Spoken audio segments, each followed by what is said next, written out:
Good morning, everybody. It is week 14 of the fantasy football season. It is time to get you ready for every single game today and tomorrow, rather. We're going to talk all the fantasy relevant players from each of the games. Most importantly, answer each and every one of your start sit questions. You ready, Nate? I'm ready. Let's do this.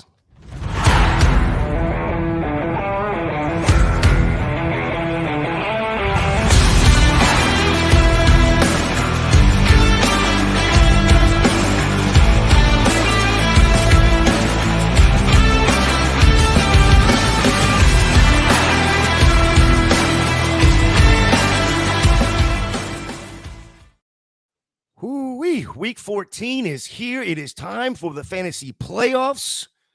Only got a week left. We got to get through this week, and then it's all about the championship rings and belts and dollars. Nate, how are you looking? Yeah, it's been a weird season because in some of the, so I guess I break it down two ways. My quote unquote like the bigger money leagues that I play in, which aren't too many that now with so much content that we put out. I'm not doing great in those. And that sucks because those are the home leagues with friends and people that just now constantly berate you that say are you supposed to do this all the time? You're supposed to know what you're talking about. And you come up at the end, which is fine. But then in the other leagues, the Scott Fish Bowl, the Raz Bowl, and some of the other industry, whatever you want to call them, type leagues, big overall leagues, I'm doing good. Top 20 in the Raz Bowl, and then Scott Fish Bowl, I think I was around 300 or something like that right now. But a couple injuries today and some interesting matchups, and I worry that the pendulum could go the other way real fast. Yeah. Yourself? No, I'm pretty much in the same boat. A couple of my home leagues that I am not doing too good in. I constantly getting alerts that people are DMing, not DMing, but in the league chats, yes. Sending direct messages to me saying, "Hey, I thought you at least did a lot more research than we do, and why are you sucking so bad?" It's like, it's a lot of fun. Those are great. They're great messages. I appreciate them. I do. But like you, Scott Fish Bowl, I didn't even make the playoffs this year. Thanks to Jonathan Taylor not playing for the first 4 weeks. And then, of course, as soon as he comes back, then Anthony Richardson goes down. So it is, but the thing with Scott Fish Bowl is it's been so much fun, just community, right? And now we're getting the pictures of everybody going shopping, which is phenomenal, watching truckloads. And I'm not talking about little Nissan pickups. We're talking about big F-150s and all that getting loaded down with toys. But also in Polly's, you brought up Raz Bowl, but Polly's, I'm doing very, very nicely in Polly's. I'm second in my division. Not looking great today, but we'll see what it looks like after today. And I'm gonna make the playoffs, but it's now is the time to buckle down and make sure you're getting every single point you can get, because these games, you get into a Polly's or like you said, Raz Bowl, and there are industry people in there, but there's also fans in there. And then the fans give you even more hell in those than they do in your home league. And if I'm not mistaken, in the Fantasy and Frames League, you and I are playing each other today. And I'm not saying you're in a must-win situation. Oh, no, obviously. But with you, Les, and Chris all the same record, and I don't think those two play each other where it would eliminate give you a better chance. It's up there. So why don't you do me a favor and go ahead and sit Mahomes today? I don't think that would matter. You know what? That's an unfair dig. No, I'm clearly kidding you. It's for all that bad Dynasty trade shit talking that I've received from you over the years. This will be my foot on the head to push you down. Let's see how many of my start sit dilemmas or you or I both have by today. Well, in that league, I just want you to know I am already up 30 points. Thank you, Ezekiel Elliott, for showing up Yes. Thursday. So happy football day from Mark. 4-point PPR. Need 2 in a flex. Sutton, Flowers, Downs, or McKinnon. I'll let you pick one, and I'll take one. Yeah, I'm gonna go Zay. I think the volume's been there. Without Mark Andrews, he's seeing about like 30% target share. I mean, a crazy amount of number. Now he needs that volume to be sustainable and to do that. But I don't think the matchup against the Rams is anything necessarily wonky where they can't establish red zone threats, et cetera, and high value touches. So I'm going to take Zay as one. Who's your two? I'm going to take Sutton, actually.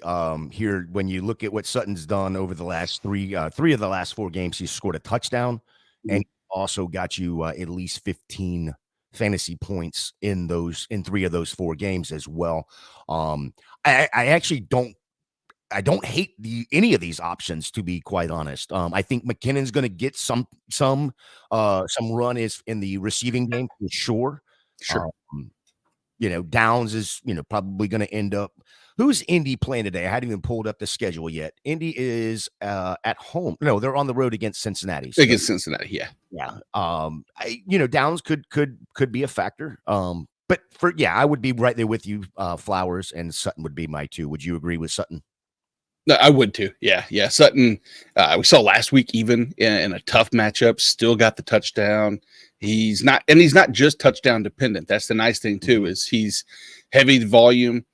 Jerry Jeudy's, I'm going to say, I felt that if you were in a tight spot, you could drop Jerry Jeudy and it wouldn't absolutely destroy your team. I know it's hard to do just because you think that potential upside, but nope, I'm right there with you. Sutton, Flowers, and we'll talk about those other 2, Downs and McKinnon. So maybe if we make a compelling argument later, Mark, that makes you want to switch, go for it. But I like that. Yeah, the one thing I will add, and I'm sure I'll bring this up again later on, but Denver is playing at the Chargers, and the Chargers give up the 3rd most fantasy points to wide receivers. So, that would be another one that I would throw in there. Malcolm here. Do you think Eckler will do okay today, or do I need to go CEH or Garrett Wilson or Keaton Williams? I wonder if that's Keaton Mitchell. Keaton Mitchell, probably. Yeah, because I would say if it was Kyron Williams, it would be Kyron Williams. But so let's get to Eckler. That has been a dilemma that I have a hard time completely abandoning ship. I know he's right around the RB2, early, high end RB2 right now. The volume is so since middle of the season, since week 6, he's averaging like 17 touches, 70 yards, nothing spectacular, but I think that he needs the volume, and I don't know what Denver's been surprisingly effective as of late.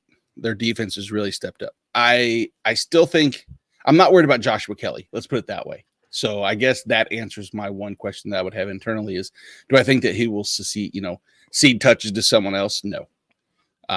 Where would I switch to Garrett Wilson? No, I wouldn't switch to Garrett Wilson, because that weather in that Jets Houston game is supposed to be abysmal, and I don't trust Zach Wilson in perfect weather, let alone with gale force winds and rain. But Keaton Mitchell's the intriguing one. What do you think of that situation between him and Gus currently? Gus seems to be the Jamal Williams of last year, right? Yeah. Getting a ton of touchdowns. And 3-4 weeks ago, we actually had this discussion, and it was, can you trust him? Can you trust Gus? And it was like, yeah, I mean, he's going to get a touchdown. And it was like, yeah, but he's so touchdown, but he gets a touchdown every week. It seems like, he's touchdown dependent, but he gets one every week. I don't know what to think of that backfield. It's always going to be multiple, committee backs back there. Here's the thing with Eckler. I love Austin Eckler. I just don't know if I can trust him anymore. But again, this is the game going up against Denver. If he can't do it in this game, then I've got to be off of him, right? Yeah. Denver gives up the 10th most points to running backs, the 8th most points to receiving backs. If this isn't an opportunity for Austin Eckler to just go off, I don't know if there's going to be another one this year. I don't think you can sit Eckler for CEH or Garrett Wilson or Keaton Mitchell. I just don't think you can. I think the upside with Eckler is just the ceiling for Eckler is so much higher than all of those in their current situations. Yeah, no, I agree with you. I don't think you'll be disappointed. Again, we do this every week. We talk about the FOMO sits and the FOMO starts and I think you'll rest better knowing that the floor for Eckler, or not even the floor, the elevated floor for Eckler is really what you're kind of reaching for when you're hoping with Keaton Mitchell. And it's just not wise to take two negatives into the Garrett Wilson situation. So good luck with Eckler. This is his flex question, by the way. Now, let's switch it over real quick. I just want to yes, no, real quick analysis on this. If it was supposed to be Kyren Williams, would you put Kyren Williams in over Eckler? Yeah, I would. I think so as well. Mark's got another one. Thoughts on Breece Hall playing and rankings? Is it? I mean, you feel like you have to play him, right? The issue is, again, Zach Wilson and the weather.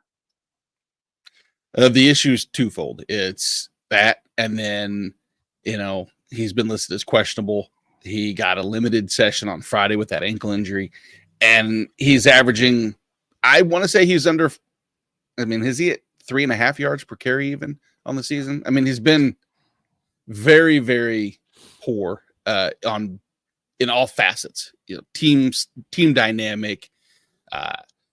It's a scary proposition because I'm playing Breece Hall. We know what we should expect out of him, but I'm hoping, number one, Mark, is that maybe you have I don't know what your other option would be, but if he doesn't play, you might be saved. You might be saved by an inactive, but I doubt that the replacement's going to be has the same ceiling that Hall will have. Yeah, I 100% agree with that. Jelly of the month, half point PPR. He is starting a chain, Montgomery, Amon-Ra, Keenan, Ayuk, and in his flex is Saquon. Would you switch any of these for Puka Nacua? I would not. I love Puka, but I don't think I can. The only person maybe to consider, I was going to say Ayuk, just because any given week that when you have everybody healthy, it can bounce around San Francisco, but they're playing too good right now that I wouldn't trust just the absolute blow up. And I love Ayuk. That's not me saying Ayuk's worse than any other listed. So next option, David Montgomery or Puka. And I'm still taking Montgomery, but it's probably the closest between the two. What about you? Yeah, I think the one that I would look at would be Saquon. Really? Yeah, the reason being is because they're playing Green Bay.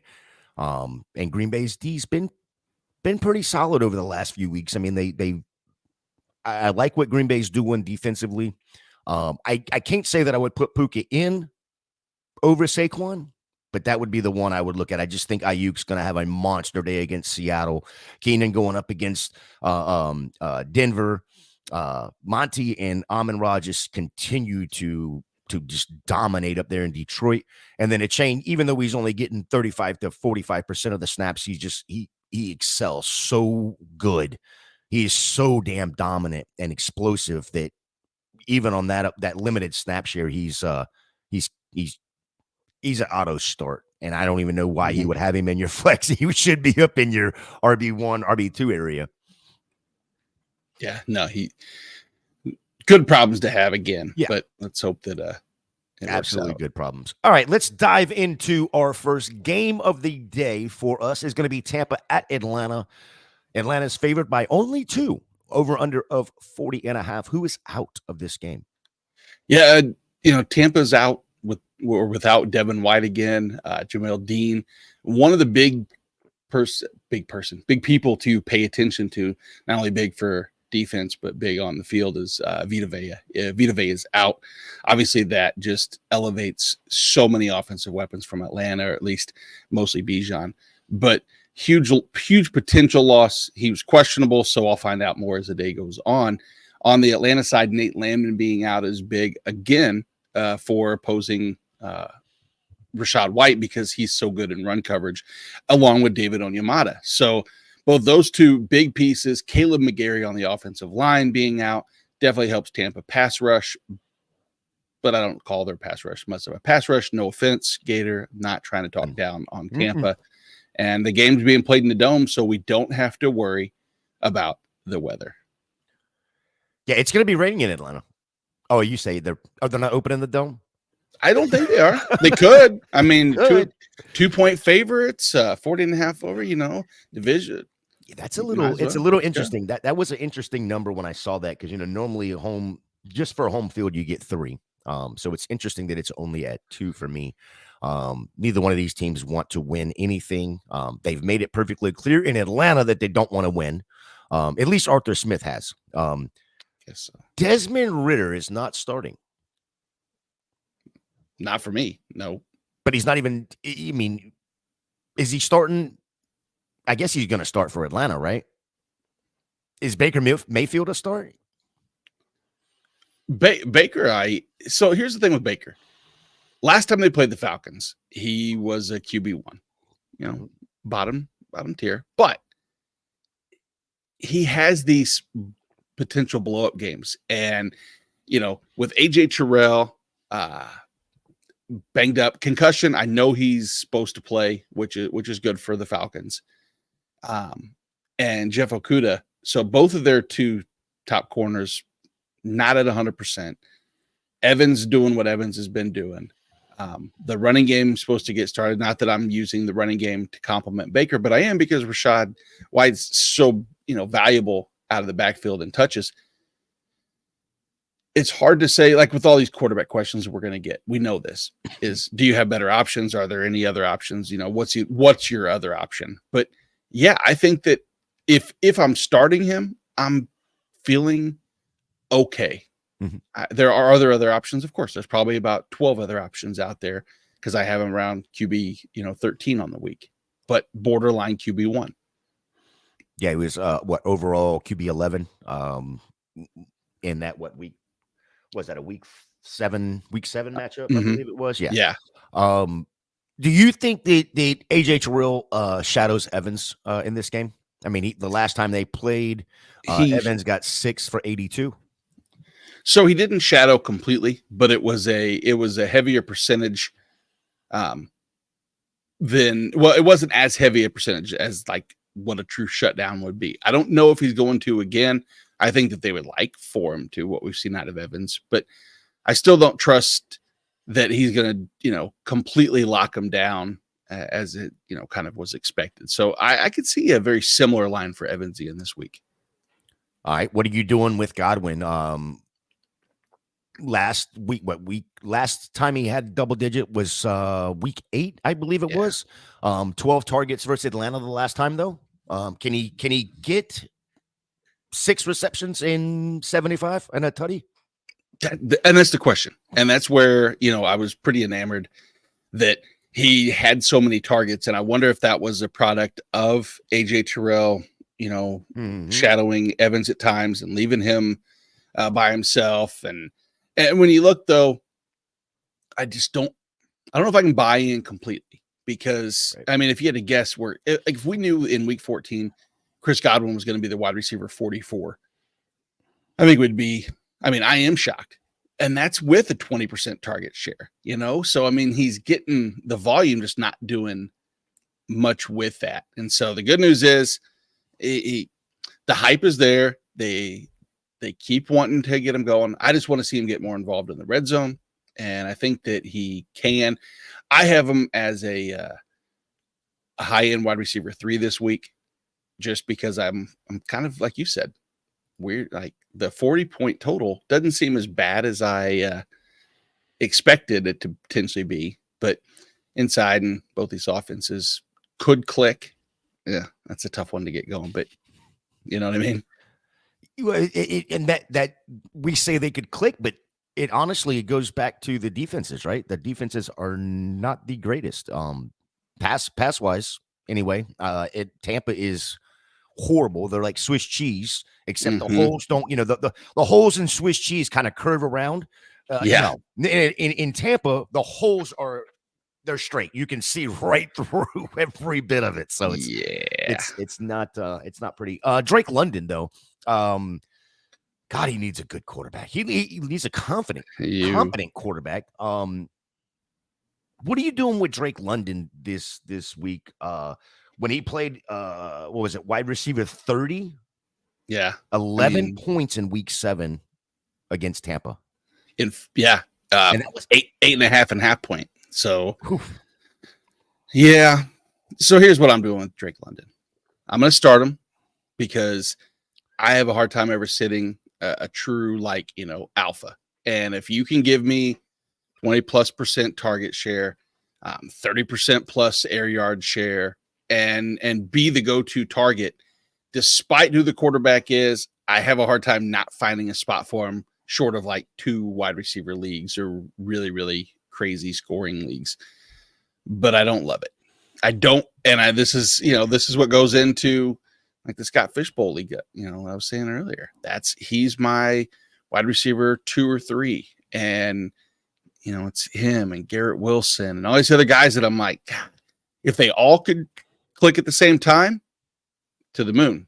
If they all have the 6 for 65, which is fine, but it's not enough to really, get you going.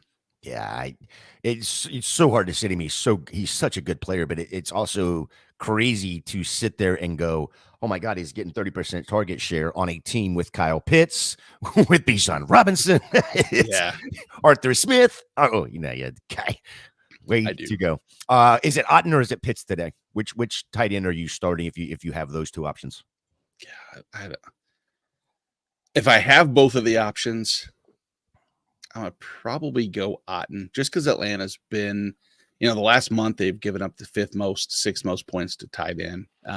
That's a trend I could see continuing. I think Pitts always can evolve, not even in the word evolve, always can be more involved, I guess. I want to see the offensive evolve to get him more involved. And luckily we have seen, thank God, quite possibly over the last couple of weeks now, Ojanu hasn't been utilized as much. And so I'm gonna say Otten just because the matchup seems like it's a little bit more in Otten's favor. So, but you want to start Pitts every single week. It's probably why I'll never draft him again. Yeah, is because these situations where you want and it just want to pull your hair out when you see the upside and the potential, and it just doesn't come to fruition. Yeah, it would be Otten for me as well. As big of a Pitts fan as I am, I mean, you look at Otten's since week 7, 4 tight end 2s, a tight end 1 week in there, the dud last week. But here's the thing: is a dud in week 6 came out week 7 against Atlanta, and then had 1, 2, 3, 4, 5 of 6 games double digits for a tight end. That's just, I mean, you can't right now. You look at Pitts and he's not doing that right now, and it's not because it's Pitts, it's because of the coaching. Before we get to the IDP side of it, let's look at Jelly of the Month. The other league, he has a bye. Do you guys like the Colts DST for a pickup? Week 16 is the Falcons and week 17 Raiders. Other options are Denver Rams combo. I want to see who Denver has on the schedule, just because that Denver has been playing really good football, and the Colts have, granted, the Falcons and the Raiders, they just don't necessarily what I look for also in DSTs are turnovers, because the points are nice, but I like the added, with the sacks and the interceptions. as the complementary pieces. Yeah, so they've got the Chargers, Detroit, New England, and then the Chargers again.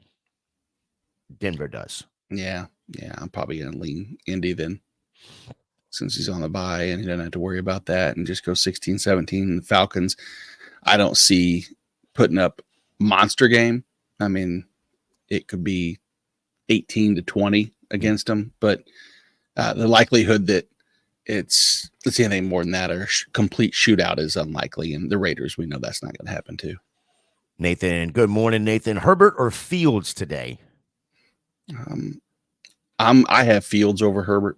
I think Herbert does bounce back a little bit after last week. I think last week was, I won't say embarrassing, but yeah, it's probably not his not the highlight of his year so far. But Fields on, with his legs against Chicago, against Detroit, I feel like that's just an easy floor to build upon. Yeah, I agree. I actually have Herbert in a couple leagues, and I am scared, to be quite honest, in those leagues because there's nobody to pick up. So it's like, it is ugly. It is ugly, ugly, ugly. Jelly of the month, you are more than welcome. Keep those questions coming. Go ahead with the IDP side of the ball for this Tampa Bay at Atlanta game. Yeah, like I said earlier, Nate Landman being out really doesn't do much for me in the way of someone filling that role. Caden Ellis probably inherits a little bit more in terms of an upside, and Caden Ellis has been up and down at times, but I think that I'm moving him into a more solidified place. There's no pass rushers really for honestly for either side that I'm enamored with, and at the secondary, Richie Grant has been in my outside of my circle of trust because he gets benched and then he comes back for the full complement. But the only person I really feel good about is Jesse Bates for Atlanta, and he's just been really, really solid week in and week out. And when you look at the Tampa side, without Devin White, which isn't really a huge loss, Devin White's been the model of inconsistency. We see Levante David gonna play a significant role, should be heavily involved, especially against an Atlanta team that does like to keep the ball short to intermediate. Servassier Dennis will fill in most likely for Devin White with KJ Britt, who filled in last week out. And that's something to pay attention to there. And Antoine Winfield has been, will be one of the best defensive backs in football. Love him. He's top 3 for me this week, and he probably will be every week going forward. So that's the IDP of that side, my friend. Really, really quick. My cousin who lives in Tampa was able to somehow score some sideline tickets last week for the game. Oh, nice. And he took his son, and lo and behold, Antoine Winfield walks up to him, takes a picture, signs a ball, and then signs his shirt. Nice. Just a really solid dude as a whole. So my cousin's son was extremely, extremely happy. Nathan has another one. Which two to start in a standard? Cook, Mixon, Eckler, or Aaron Jones, or Zach Moss? Starting 2.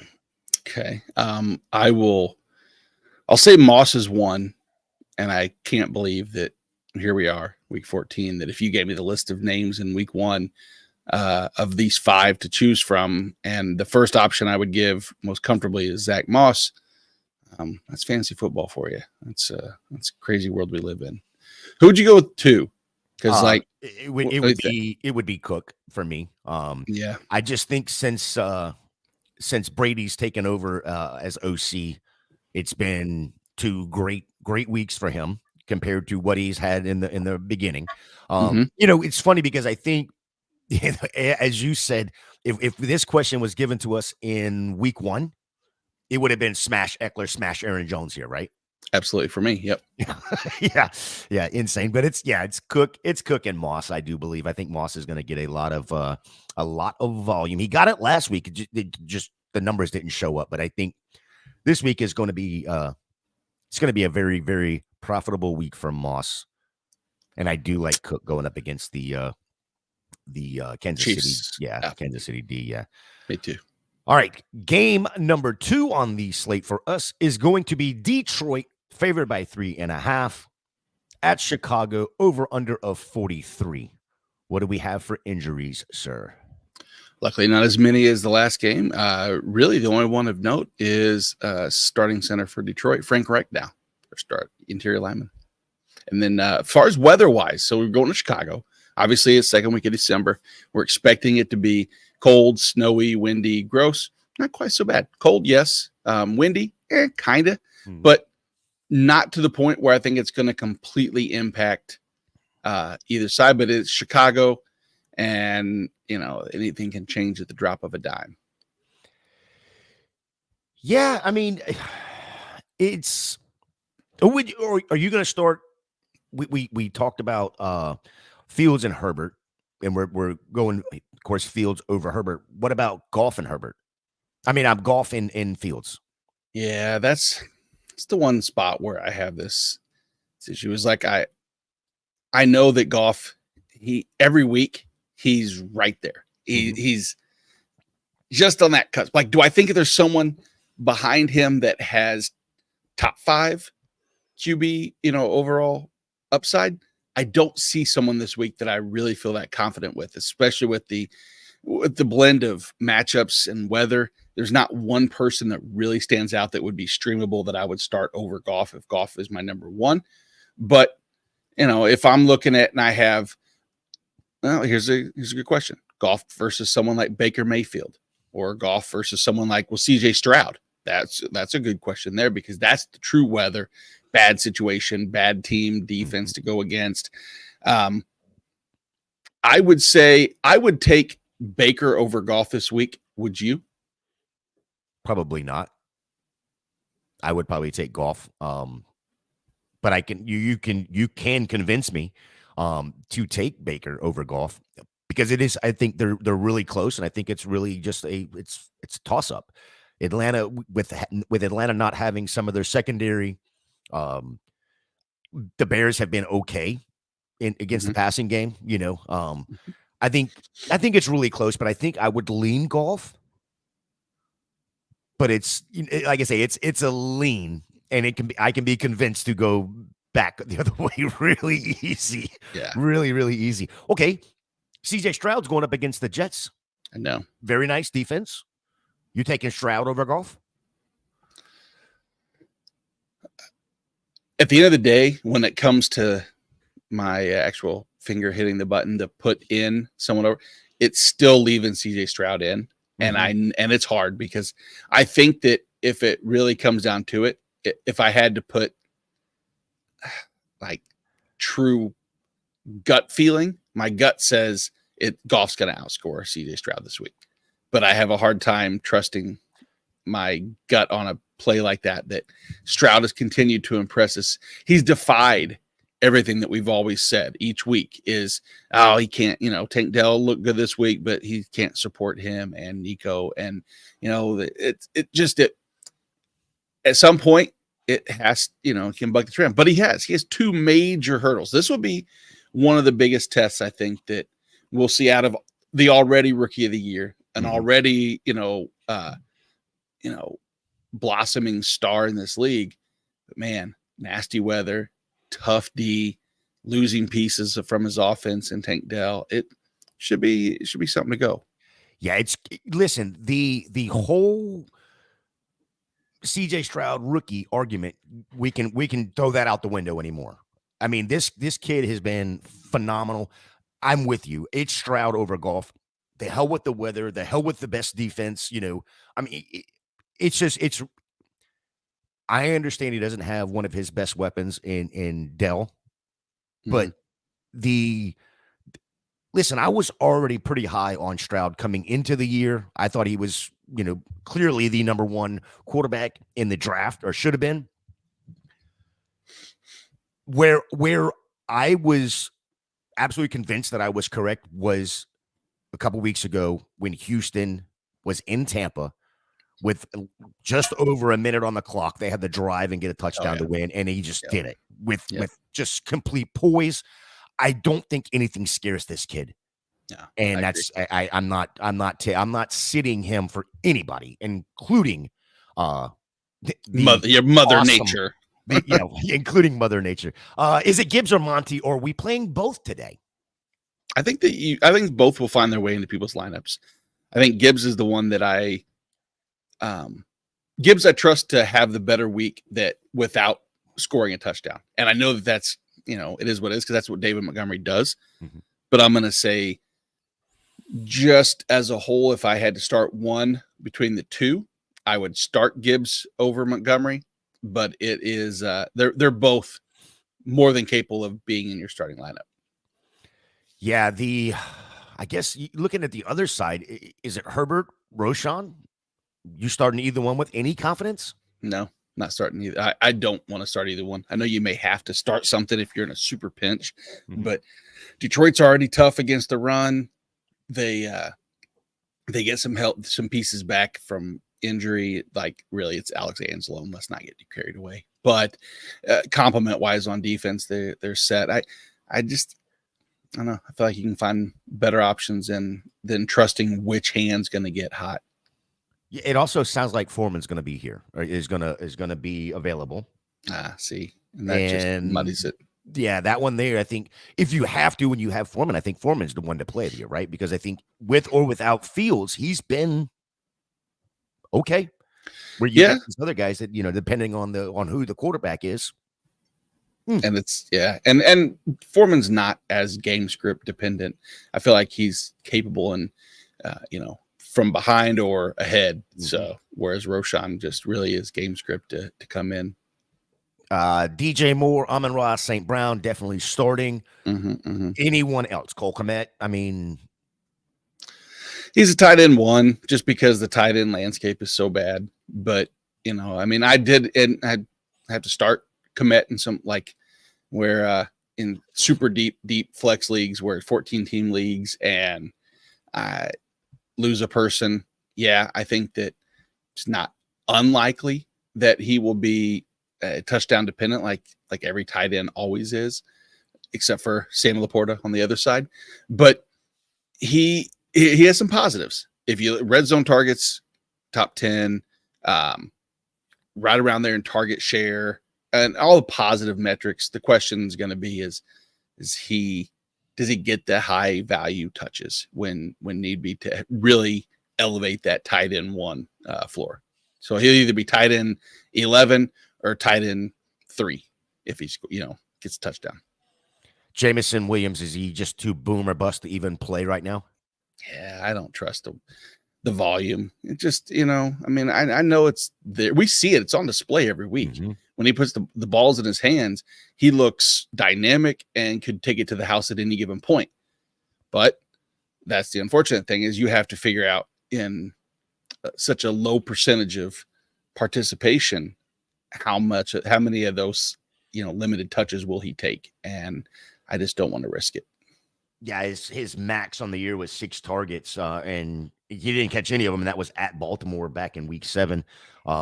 He's getting 2 and 3 targets per game over the last 5 or 6 games, and it's to me, I agree. It's too boomer bust for me to even play him at this point. What's going on the IDP side of the ball in this game? Yeah, so the Lions pass rush would be something to pay attention to, of course, because the Bears, dating back to all the way to last year, have been really tough in terms of stopping opposing pass rushes. They do have a propensity to give up sacks, and that just says Aiden Hutchinson all the way, of course. No one else really that I would start with trust.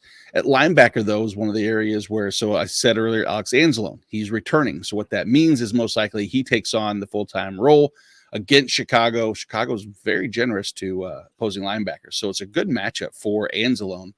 I don't love it, but it is a good matchup. Unfortunately, that takes the Jack Campbell, Derek Barnes situation. So Jack Campbell, we love Jack Campbell. Jack Campbell, unfortunately, with Derek Barnes is more of a, 60%, 30% of the remaining snaps. So it had been Barnes. Campbell the last couple of weeks has played so much better. You would think he would elevate and start eating away at some of that snaps, but I just don't trust either to take enough of the number one snap share alongside Anzalone. So I'm benching both Campbell and Barnes this week until it, I don't know if it ever will not what's unmuddy, clears up, I guess is the right word I'm looking for there. Yeah, real good, Nate. And then in the secondary, Brian Branch, nickel, slot, just always around the ball. I really, really like what they did with Brian Branch. I mean, as a whole, their whole draft was incredible this year. Of course, I know that at the beginning of the season, when during the draft going on, but with Gibbs and then Campbell, we've seen both continue to improve. And then with Laporta, but then Brian Branch is kind of the unsung little hero of the draft too, where he's played as good as any of those guys have at their respective positions. So I'm in favor there. When we go to the Chicago side, one of my sits of the week is Montez Sweat. Like I said, don't be fooled. He with Washington, great metrics, but we've seen that, or great stats. The metrics will never blow you away. Now that's coming to fruition in Chicago with no one else really to help him. He's had 2 good weeks, but guess where he's lined up against? Penei Sewell. That's the death nail. I'm out on anybody going up against Penei Sewell, especially if it's Montez Sweat. And then in the middle, TJ Edwards gets Tremaine Edmonds back. So those two, and Jaquan Brisker is fully cemented as a defensive back 1 for me. That's the IDP side. Rugaroo, good morning. Good morning. He said he is worried about Hutch heading into the playoffs. And then Nathan's got a standard for us. But before we get to Nathan, Dave, good morning, sir. How are you? They allowed you inside the house this morning. No, I'm actually in Nate's time zone. I'm here in Kansas City. I'm here to watch the Chiefs play the Bills. My buddy was able to score some corporate box suite, whatever it is, tickets. So we figured we'll come along for the ride. Check it out. There you go. There you go. Even say I'm a little bit under the weather this morning. Love it. Love it. But Nathan's got one for us. Is it Rice or Waddle in a standard league, Nate? Well, I do like Rice this week, but I'm still going to go with Jalen Waddle. That matchup's just too juicy. I think Miami runs house today. Yeah. Dave, you got any input on this one here? I'm taking Waddle. I like what we have in Tua. I like the opportunity there. Rice is obviously the number 1 target, but Mahomes has just been a little bit hot and cold. If you're looking for a safe play, I'll go Waddle. If you're looking for upside, I'll go Rice. Yeah, I think this is the week that Miami does the whole, we're not playing Denver, because it's sure going to look like it. I do believe it's going to look very similar to that game. It may not be 70, but it's probably going to be up there for that one there. Good morning, Mr. Albert in the chat. Appreciate you joining us. All right, guys, let's get to the next game on the slate for us. Is Indy at Cincinnati. Cincinnati favored by 2, over under of 44. The outs of this one here are ugly, Nate, for when it comes to fantasy. So go ahead and kick everybody right in the ass with who's out.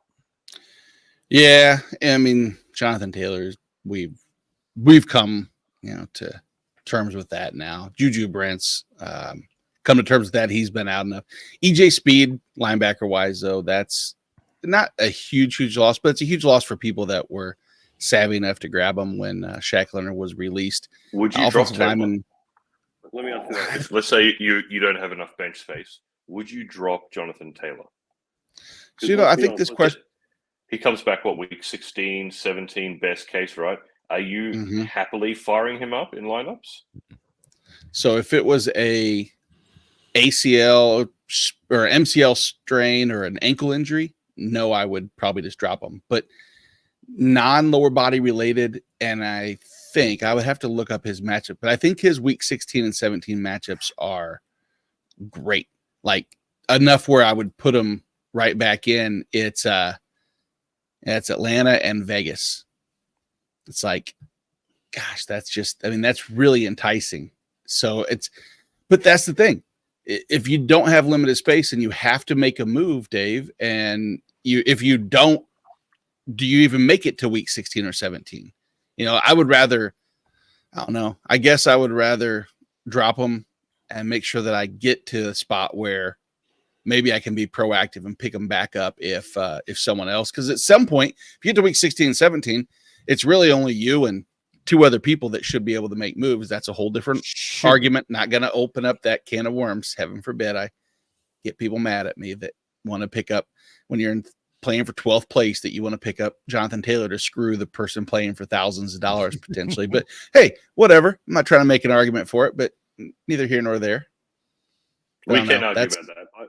I am in the camp of I believe you should be allowed to, because I don't want to get last place. If I am in a 12-man league and I'm fighting to get 11th, not 12th, I think I would have the right to pick it up, right? If it's just a simple redraft, no keeper, no penalty for last place. I think that's the key, though, is if there's a penalty Fair or enough. a punishment. Yeah. Right? If there's a penalty or a punishment for last place, then I think that you have that argument. But if you're just doing it out of spite, I mean, it is what it is. But I kind of lean to the side of if you're not in the championship round, then don't. But I will add one little thing to that.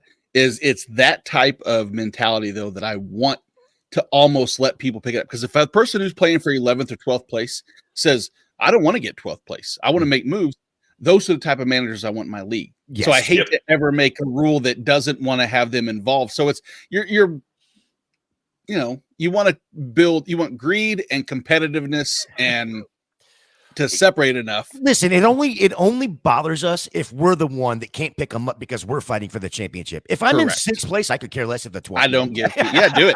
I think it's hilarious. Hell yeah, pick them up. Pick up all the quarterbacks. That's right. Speaking of quarterbacks, Jake Browning, Fantasy Championship. Woo, he's got a nice ring to it, right? Top 12 option. Are you starting him, Nate? Oh no, I don't know. I hope if I don't have a better option than Jake Browning, I feel like I'm in trouble. Like legitimately, what are some options that you would be stuck with, Dave? Let me give you a couple here. Let's say that you have Geno Smith. Geno, who's been banged up, he has a groin injury at San Francisco, or Browning. Well, I don't know if that's a great one because Geno is trending to not playing. I know. That makes it easier. There you can start Jake Browning. But why not that guy on the other side of the ball? Purdy? I don't know. Gardner. Oh, on the other side of the ball. Go ahead, Dave.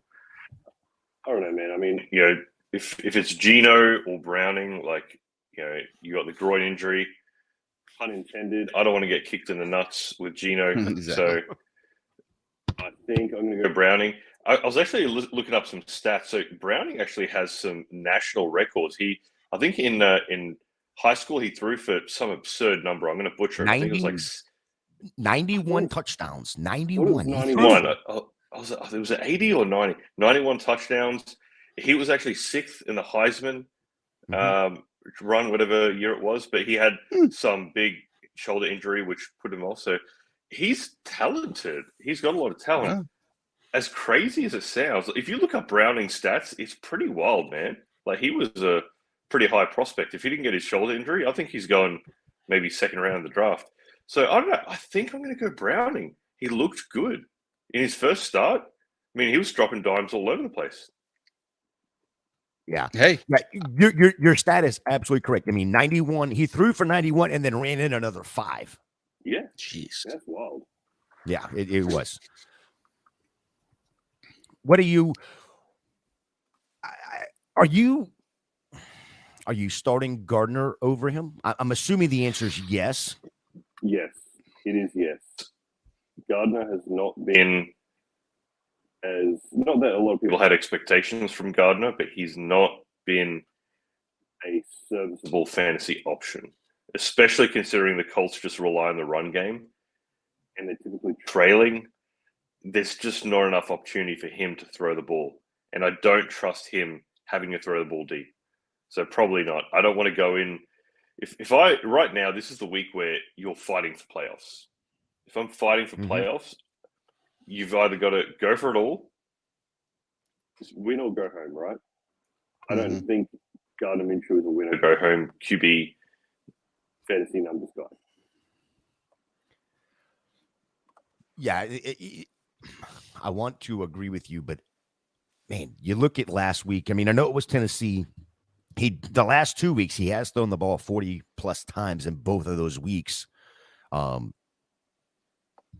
Almost 30 points last week. Now, that being said, I mean, Browning almost had 40 points last week, so in a full PPR. So I think that's an interesting conversation. But I do agree with you, Dave, that this is win or go home kind of situation here. And I guess depending on your league, it is all about the upside, right? You're playing for upside no matter what position we're talking about. It's all playing upside here. Moss and Mixon are both going to get heavy workloads, we hope.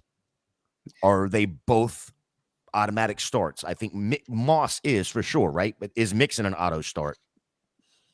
Dave? I'd rather Mixon than Moss, to be honest. Okay. I mean, Mixon was getting used a lot last week. Obviously scored. Moss against tough defenses is not elite. I know he had a couple of decent, 2 or 3 decent weeks in JT's absence, but you're really relying on the Colts being in a lead and them just having to pound the rock. Can you rely on the Colts being in a lead, pounding the rock today? Who are they playing? Is it the Niners? Who are they playing? The Bengals and Colts are playing each other. Sorry, my apologies. Yeah. I don't know if the Colts are really going to just have a solid lead all game. Yeah, I'm starting both, but I mean, if I had to choose one over the other, it's really close because, like I said, I think that Mixon is, but I think both of them now. I mean, I think both of them are heavily involved enough, so I don't even think game script is probably as much as it was earlier on, but it's definitely two defenses that aren't exactly. So, like, if you look at the last 4 weeks, the Colts have allowed the 5th most points to opposing running backs, and the Bengals are just about 2 or 3, about a full point below. So 25 respectively and 24. So both have been ceding fantasy points to opposing running backs. So if you have both of them, they're both in my lineup. Did last week with Jake Browning, throwing the ball 12 times to Jamar Chase, he caught 11 of them, threw up a 30-burger. Does that give you the confidence to just automatically sit Higgins? Ooh, automatic. I mean, I can tell you what you're saying with Chase. Bam. I feel so much better about that, knowing that there is some competency. And then what Dave just told me about Browning, because I look at, I was like, oh, he's undrafted in 2019, hasn't played since, he couldn't crack the lineup, what's going on? But, shoulder injuries are nasty, and finding that right spot and overcoming team quarterbacks that are brought in, like, Kirk Cousins, not exactly easy. But now I'm comfortable. The thing with Higgins, though, is he's been just non-existent. I know any given week, but last week, I mean, he ran routes on 64% of the plays, 78% of the snaps, and he couldn't even haul in 10% of the target share. I know that's volatile. It's a 1 week sample, but that does bother me a little. You've got to forget where you drafted T. Higgins. We are in the business end of the fantasy football season now. I don't care if you drafted someone 12th or look, if you picked Moss up off waivers and drafted T. Higgins in the second, you play Moss. Yeah. I mean, I agree with exactly. It doesn't matter where you draft. Yeah, I agree 100%, Dave. It is absolutely, it doesn't matter where you drafted him anymore. Quit using that as an excuse on why you're plugging in whatever player into the position, the start position there. But it's all about performance now. You're trying to get into the playoffs and then ultimately win that championship. Before we move on, Blake's got one here. Fields or Russell Wilson as his QB2. He's playing to get into first place. Congratulations in his division. So, Dave, let's start with you. Is it Fields or is it Russell Wilson as his QB2? It's Russell Wilson, and I'm going to make the where you drafted them argument again. I don't care what hype Fields has. He's been a disappointment other than that 1 week where he threw 3 touchdowns to DJ Moore. Unreliable. Got to go Russell Wilson, who's been on a hot streak recently. I know we're going to get some pushback because, prior to you coming on, Dave, we actually had a conversation, Nate and I did, about Fields. But let's welcome in our DFS guru, Keith Fleming. How are you this morning, sir? Don't feel like a guru. We were out a little late to last night. So the pictures of the Christmas party got blurrier as the night went on, it looked like. That's kind of how my brain felt too. So kind of makes sense. Good morning, guys. How you doing? Buddy. Good, sir. Good. Well, before we get to you, I want to get Nate's reaction here that Dave is taking Russell Wilson over Fields as the QB2 when you're playing for first place here. Go ahead, Nate. So I'm not gonna completely, shit on his take, because the fact of the matter is this: that Russell Wilson has, really, he has one. No, but here's the thing: he has 1 week where he was sub 10 fantasy points, and Justin Fields has one where he's sub 10 fantasy points. They both have, the bus games can come, and Russ has the more consistent 15 to 17, 18 point stretches throughout the season.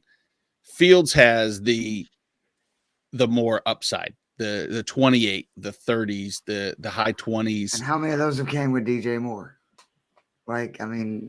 His last 4 or 5 games of DJ Moore, he's gone nuclear.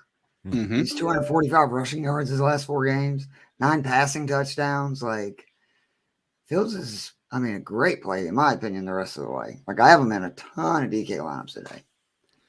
I think the argument, going back to what Dave said earlier, is we're looking for the upside, and Fields has the upside, whereas Russell Wilson, I think, is just the consistent. Yeah, if we go, so I said they're playing Detroit, and last time against Detroit, he through the air, not much we know. He was still efficient, I guess. Efficiency is probably not the right term to use, but near 70%, 170 yards in the touchdown. It was on the ground where he had 18 attempts for 104, didn't get in the end zone, and was the QB8 on the week. So 321 rushing yards the last 3 times he's played the Lions, 4 passing touchdowns, 5 total. He owns them.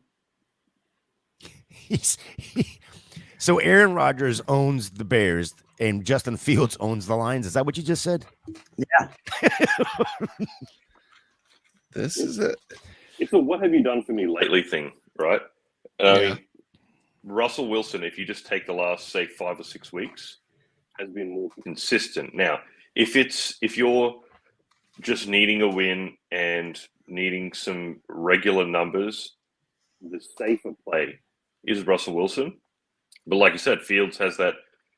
I wouldn't be shocked if he got 120 rushing yards, 2 rushing touchdowns, and 220 and 1 in the air, Right.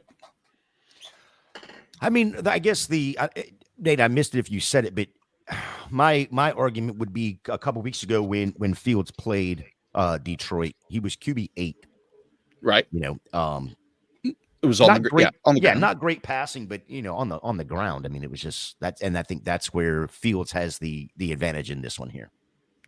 Yeah, don't get me wrong. The matchup for Russ is spectacular against the Chargers. That's probably couldn't ask for a better situation, worse situation for this decision to be made, because it's not. You'd rather have Russ against the Jets outside where it's shitty, and then you can just say Fields is the easy answer. I still lean Fields, but it's as his quarterback too. So in a super flex, obviously if that's his 2, his 1 has a higher floor, maybe even a higher ceiling. So then do you go with safety with Wilson, or do you go with, and I'm going to say the upside of Fields? And I think that both are viable. I'm not saying that it's outlandish to take Russ over Fields, but I just have him I have Fields higher than Russ by Bears at home. 3 or 4 spots. Bears at home. Are the Bears at home? Yes, Bears are at home. Bears are at home, yeah. And I mean, at the risk Risk of stating the obvious, the one thing you have to consider this time of year is weather. Now, LA is at home, right? So Russell Wilson is going to be playing indoors in warm weather where it's more conducive to throw the ball. Yeah, what's the weather right now in Chicago? Is this pound the rock season? Clean. It's yeah. yeah. But they can't pound the rock, so it's going to be Fields running. I mean, that's, That's this true. is a Well, dream scenario. Yeah, he is the one that pounds the rock. I mean, let's be honest. And then Roshan. So you're relying on Fields Rushing. Yeah. You're really Yeah, relying on that's Fields what you rushing. always rely on him, though. I mean, that's why he was like the number 5 fantasy QB last year. It's because he's a running quarterback. Well, let's dive back into the Indy Cincy game and let's wrap this one up. Pittman is always, or at least in my opinion, is always going to be a start. What about Downs? Is Downs a start for you today, Keith? No. I'm trying to stay away from, if you're not a number 1 target, a running QB, I don't want anything to do with these like cold, bad weather games. And there's like 5 of them that the weather is real iffy. And if you have other options, I would do it. Now, obviously, you can't sit people like DJ Moore, or, you know, if you have Michael Pittman or like those kind of guys, like you just got to play them. Like that's just the way it is. But I don't want bit players or, you know, the second banana, whatever you want to call it, in these games, because it could just get, you know, I mean, these games could be real ugly. The big thing is the wind. It's not just the potential of really cold weather and rain. I mean, they're calling for some of these like 20 to 30 mile an hour winds. And that makes it very difficult to throw the ball. Mm-hmm. Agreed. Dave, are you sitting Downs today with that in mind? Yeah, he's getting a thumbs Downs for me. I don't want any part of that. Exactly as Keith said, way too high of a risk for what you need this week. You're hoping he can go for a 75-yard touchdown catch. You know, terrible offense, and you know it's not unreliable. You know, there's a chance you get a goose egg, and I don't need that in my either playoff push or fighting for a bye week. Nate, I'm assuming your answer is the same. Sitting Downs. I'm probably gonna have to sit him. So, Yeah, I do like the matchup, and luckily the positive is that the weather that had been forecasted for this game does seem to be decreased. The wind gusts are not as bad, and the chance of rain has all but subsided. So, I mean, those two positives, and then the matchup against Mike Hilton is a plus. All that said, though, I don't trust Gardner Minshew to support multiple in any given week, and when it's week 14 right before the playoffs, I just like I said, second banana, second fiddle, second, 2-ply toilet paper is good for toilet paper, but number 2 is not good for your fantasy wide receivers in Indianapolis. That is. Nate, go ahead and give us the IDP side of this game too. Yeah, we said earlier EJ Speed being out was kind of big news, because unfortunately that means that a player by the name of Segun Olubi might be fantasy relevant again. I hope that's not the case, but he was when we had the Shaq Leonard and Zaire Franklin injuries. But now Zaire Franklin's the lead guy there. He shall be in everybody's lineups. The questions really comes down to Samson Ebukam, Kwity Paye, DeForest Buckner against the Bengals offensive line that with Jake Browning, he did do a good job of getting rid of the ball quick and efficiently. He could theoretically hold the ball, but I don't know which one of those guys I want to even start. And in the situation, like we said, it could be Joe Mixon heavy. I'm leaning towards Julian Blackmon and Kenny Moore at nickel. These are starts. Zaire Franklin's the only absolute smash. I like all the other plays there. On the Cincinnati side, the pass rush with Trey Hendrickson is always something that's hard to overlook. Not as certain about Sam Hubbard, but I do like the potential for the Zach Moss heavy game, which increases Hubbard's floor because Hubbard is better with that tackle reliability than Trey Hendrickson is. Jermaine Pratt, Logan Wilson, 2 linebackers you're starting. And then defensive back. We talked earlier about Mike Hilton, who's going to get exposed if they want to, but most likely they're going to go to the outside, and that leaves probably someone like Jordan Battle and Dax Hill playing near the line, and weather was going to be impactful, and I like their upside for a turnover more, but both are defensive back.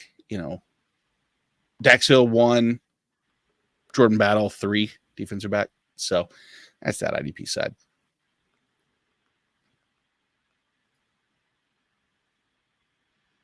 You're on mute there, Gator. That's okay. Damn rookie.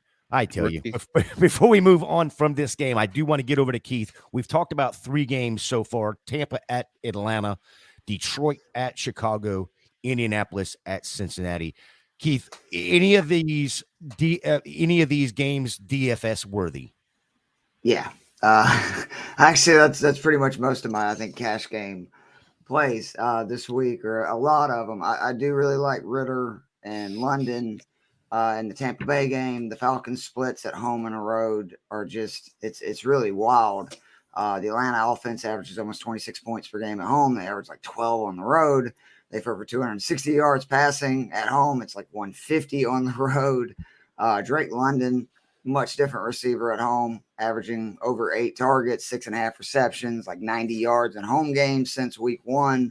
On the road, again, it's just awful numbers. I love Cade Otton on the other side. I do like Mike Evans and Baker Mayfield too, because anytime you can play against Falcons, it's a good thing. But Cade Otton at his price, 3,100, is really appealing. Falcons can't cover tight ends. We've seen that with guys like Hayden Hurst be the number 1 tight end week 1. And I mean, there's been some people put up some monster numbers, and Otton torched another really bad defense versus tight ends in a dome. And the Texans a few weeks ago, where he scored 24 points, he was tight end number 2.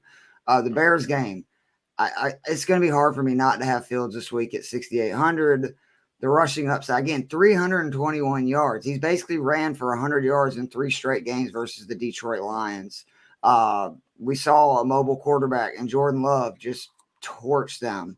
And he is not the mobile quarterback that Justin Fields is. And this Lions defense, man, like I thought they were a Super Bowl contender 4 or 5 weeks ago, and now they can't stop anybody. And that's going to be really difficult to go on the road to a place like Philly or San Francisco. And if you can't stop, good passing offenses, good luck.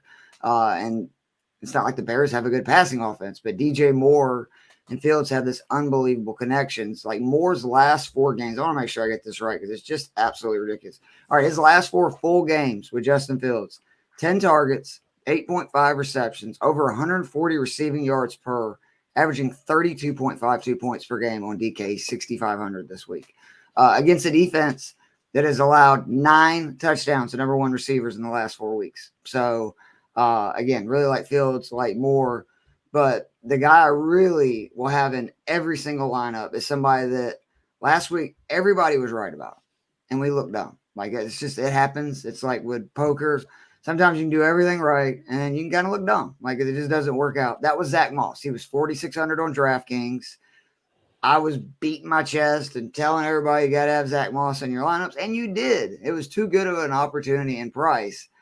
And the reason I say that is last week he played 67 of 71 snaps, 65 in the backfield. He got all 19 carries for running backs for Indy. He ran 32 routes on 47 Minshew dropbacks, 3 targets, so a 7% target share. And he had 8 touches inside the 10. The only other time all year this has happened, David Montgomery scored 3 times. And they only raised him to 5,900 against another so-so run defense and the Bengals. He's going to be in every lineup again. Like, volume is king in cash games for DFS. You want to get as many opportunities as you can, because obviously that's going to lead to scoring opportunities. And it sucks. It does. That we kind of whiffed on Moss last week, but we were right. And I also like Joe Mixon on the other side, because if you look at how much more he's been involved in the passing game, which DraftKings, which is what I love to do, PPR, that's a huge deal. He scored, double digit in DK 5 of 6. So he's been very consistent, over 18 points per game in that span. And then last week, again, he had 68 yards, 2 scores. But the big thing was 8 targets, 6 receptions, saw a season high in targets and receptions. And in the 2 games Browning's played this year, he's got 33% of his receiving yards on the season. Now we're talking about, again, I just don't see Browning airing it out. We saw with Higgins last week, he was kind of a non-factor. I think you're going to see more and more of Mixon being involved in the passing game And then, oh, by the way, the Colts run defense sucks. They've given up 130 yards at 4.5 yards per carry in 6 straight games.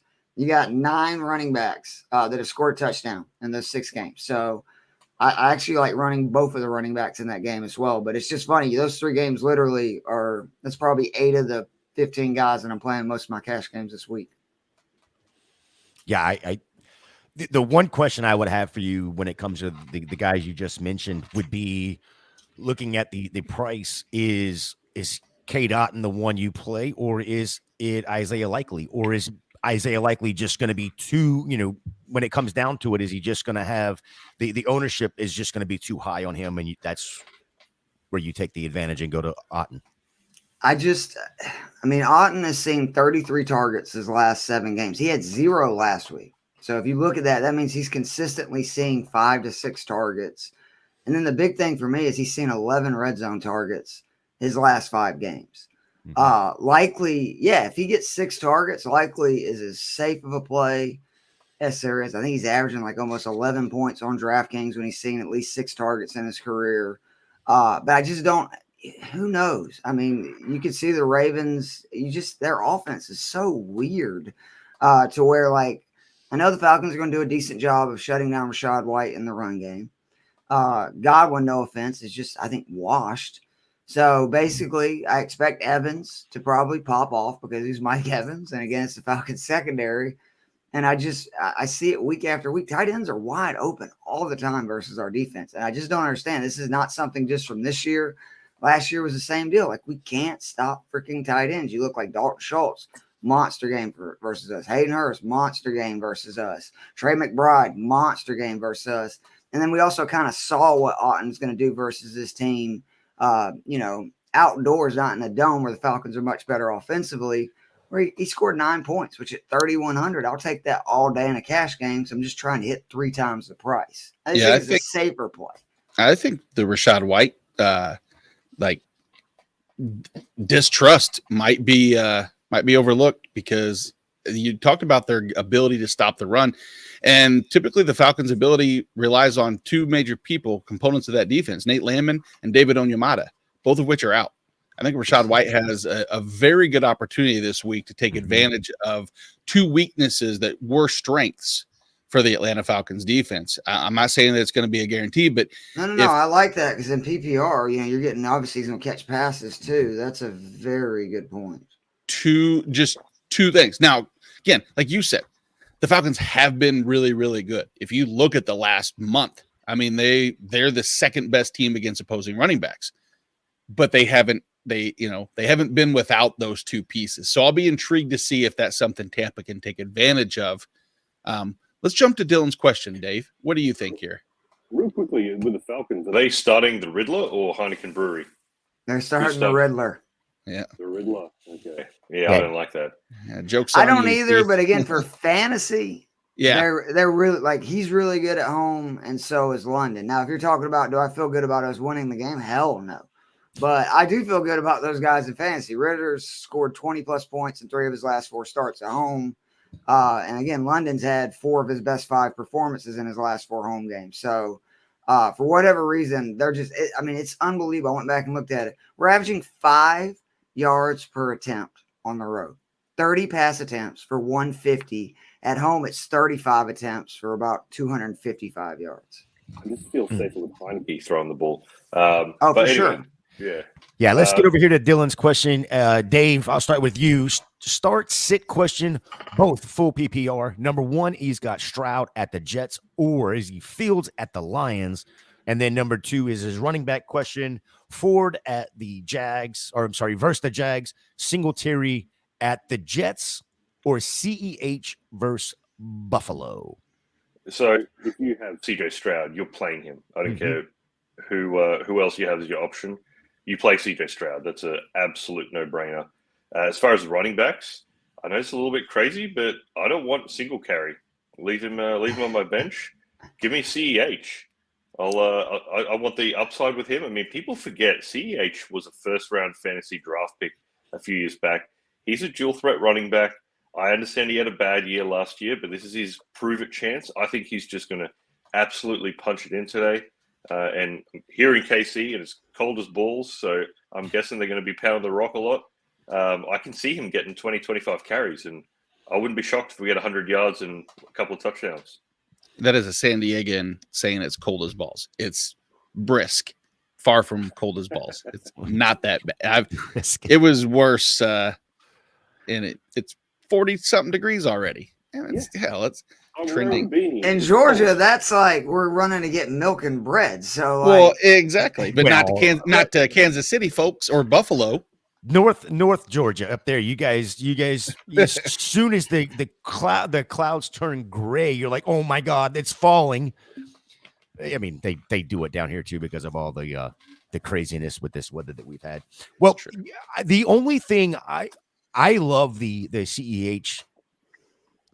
I think he's going to get a lot of the first and second down work, but I do believe McKinnon is going to be a factor in that receiving game. Nate, what are you looking at here? Is it Stroud or Fields? Which I think we had this discussion already. It's Stroud for you. So let's go to the running back. Is it Ford? Well, let me. It's like I said, I have a hard time not trusting. But the matchup, the question wasn't Stroud versus Fields. It was before. I don't believe, because that might have been. That's tempting because I have a hard time. I might want to lean Fields over Stroud. I just, like we said, man. I don't trust anybody against Mother Nature necessarily, and I don't trust anybody against the Jets defense. But especially when you lost your arguably best wide receiver. I know, but my God, it's still. I mean, but he keeps doing. I know. When it comes to if I have those two, I really am starting Fields myself. But it is. I will hate myself more, I promise, whenever I do that, whenever Stroud does what he's proven to us every single week. He's proven my question is, which game do you think is more likely to be 30 to 27 and a lot of points scored, and which game is more likely to be 14 to 10, which that limits the amount of fantasy points you can score. And Jets games are ugly. I watched it last week, and granted, it was the Falcons. I'm not trying to compare Desmond Ridder in any way to CJ Stroud, but I'm saying, like, I think that they're going to try to make that a rock fight. Like, that's what they're going to do. Yeah, that's part of my concern. But as far as the running back one goes, the CEH McKinnon conversation is one that's going to be intriguing because I don't know if there's a place for both of them to be fantasy relevant, like both RB2s. I think CEH is the lean on back early. If the Chiefs somehow, some way, please Lord, can get ahead in this game and maintain the clock, then yeah, I'd love CEH in this matchup. But I just worry something about they get Nick Bolton back. They've been running it a lot though, haven't? I mean, like, I know it's been Pacheco, but like they've really kind of committed to the run like I've never seen before. I know, because they can't establish much in the passing game. I get that. What I'm saying, that doesn't that mean that it's more likely that Hilaire is going to get a real opportunity, right? Unless basically they just fall behind. Here's the one thing that could happen too, and I think this is a realistic situation. Rashee Rice sees an increase of 20% of the targets behind the line of scrimmage, design screens, because if you watch him run, he's potentially their RB. He could be their RB2. He very easily looks more like once he gets the ball, man. Like he really is a really, really good running wide receiver with the ball in his hands, and they'll design a lot, which I don't know if they'll take away from the run game. They're going to look to keep possession and run. So I'll lean CEH. Dave, I know you hate Devin Singletary, but single carry. Well, he's single carried a lot of teams to the fantasy playoffs this year. That is very true. But then, of course, Dameon Pierce comes in last week and completely destroys all the people that loved Devin Singletary. So yeah, I'm gonna go with you though, CEH, and I'm saying Fields. Keith's saying Fields. You two say Stroud. Flip a coin, Dylan. I hope that it works out in your favor. Yeah. And again, in PPR, I don't hate Ford either, because we saw last week with Flacco, I think he's had a season high in targets and receptions. No Amari Cooper. Yep. So, he's definitely out. No, I'm just guessing at this point. I That'd be do great. like in that question that he put the teams they're playing against. So I appreciate that. I do 'Cause, I too. mean, yeah. Just shout out to who was it? Shout out Dylan. Dylan. Yeah. Dylan. Great Yeah, shout job. out to Dylan. Great job, Dylan, for helping Dave out there. Hey, Nate too. Nate I got too. 15 tabs up. I got I to know. bounce back, and you think I would remember this by now, but I feel like Keith a little bit. Still got a little bit of a fog to fight through. It is that time of year, cold or as Dave says, freezing, cold as balls out there in Cold as Kansas balls, City. There it yeah. is, cold as balls. All right, let's move over to Jacksonville at Cleveland. Cleveland favored by 3. What? Is that right, Nate? Cleveland's favored in this game? Yes. Oh, okay. Oh, Yeah, you would speak as Jacksonville's D has been absolutely horrible lately. Well, Cleveland's D at home is unbelievable. Absolutely. Totally different defense. Over under of 33.5. That should tell you a lot right there. 33.5. Now, granted, I know that that's a lot to do with some of the names that we're going to get to, most notably, Trevor Lawrence. But I think that game time decision. But I would bet that he ends up playing. I would think that's going to do more harm than good, personally. What But the that fuck? is I don't get it.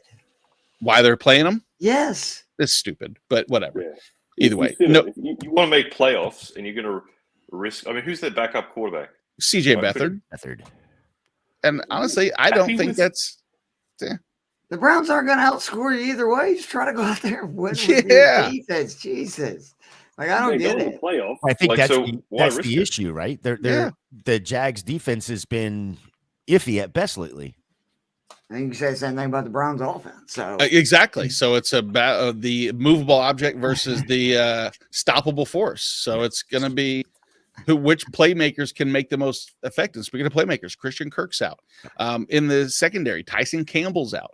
Trey Herndon is out for the Jags. Walker Little, the other offensive tackle. So now you have the offensive line is in shambles. The defensive secondary is banged up without Tyson Campbell. They lose their wide receiver 1. They are on a hobbled quarterback with a plant leg that's bad. a running back and- is wearing down. And you have cold, little bit of rain, wind. It just, I don't know. If I'm Jacksonville, I know that you want to, this. Just this is motivation. This is look at Trevor Lawrence. He's going to lead us to 17-13 victory, and he's going to re-injure that ankle, and it's going to be CJ Beathard the rest of the way out. Is terrible. That's the negative side. This The positive makes no is he sense. plays Their great. next games are Ravens, Yeah. Bucks, Uh-huh. and then don't they play the Texans still again too? I don't get it. And they start yeah. a game against the Panthers. What are you doing? Yeah. Don't know, man. Don't know. Nate, it's not even 10:30. Quit with all the negativity. No, I am just bringing up options. Well, That's all I'm doing. I'm glad you did bring it up though. So Trevor Lawrence, game time decision. We know it's allegedly a high ankle sprain, but somehow he's back in less than 8 days. Yeah. Can you start him?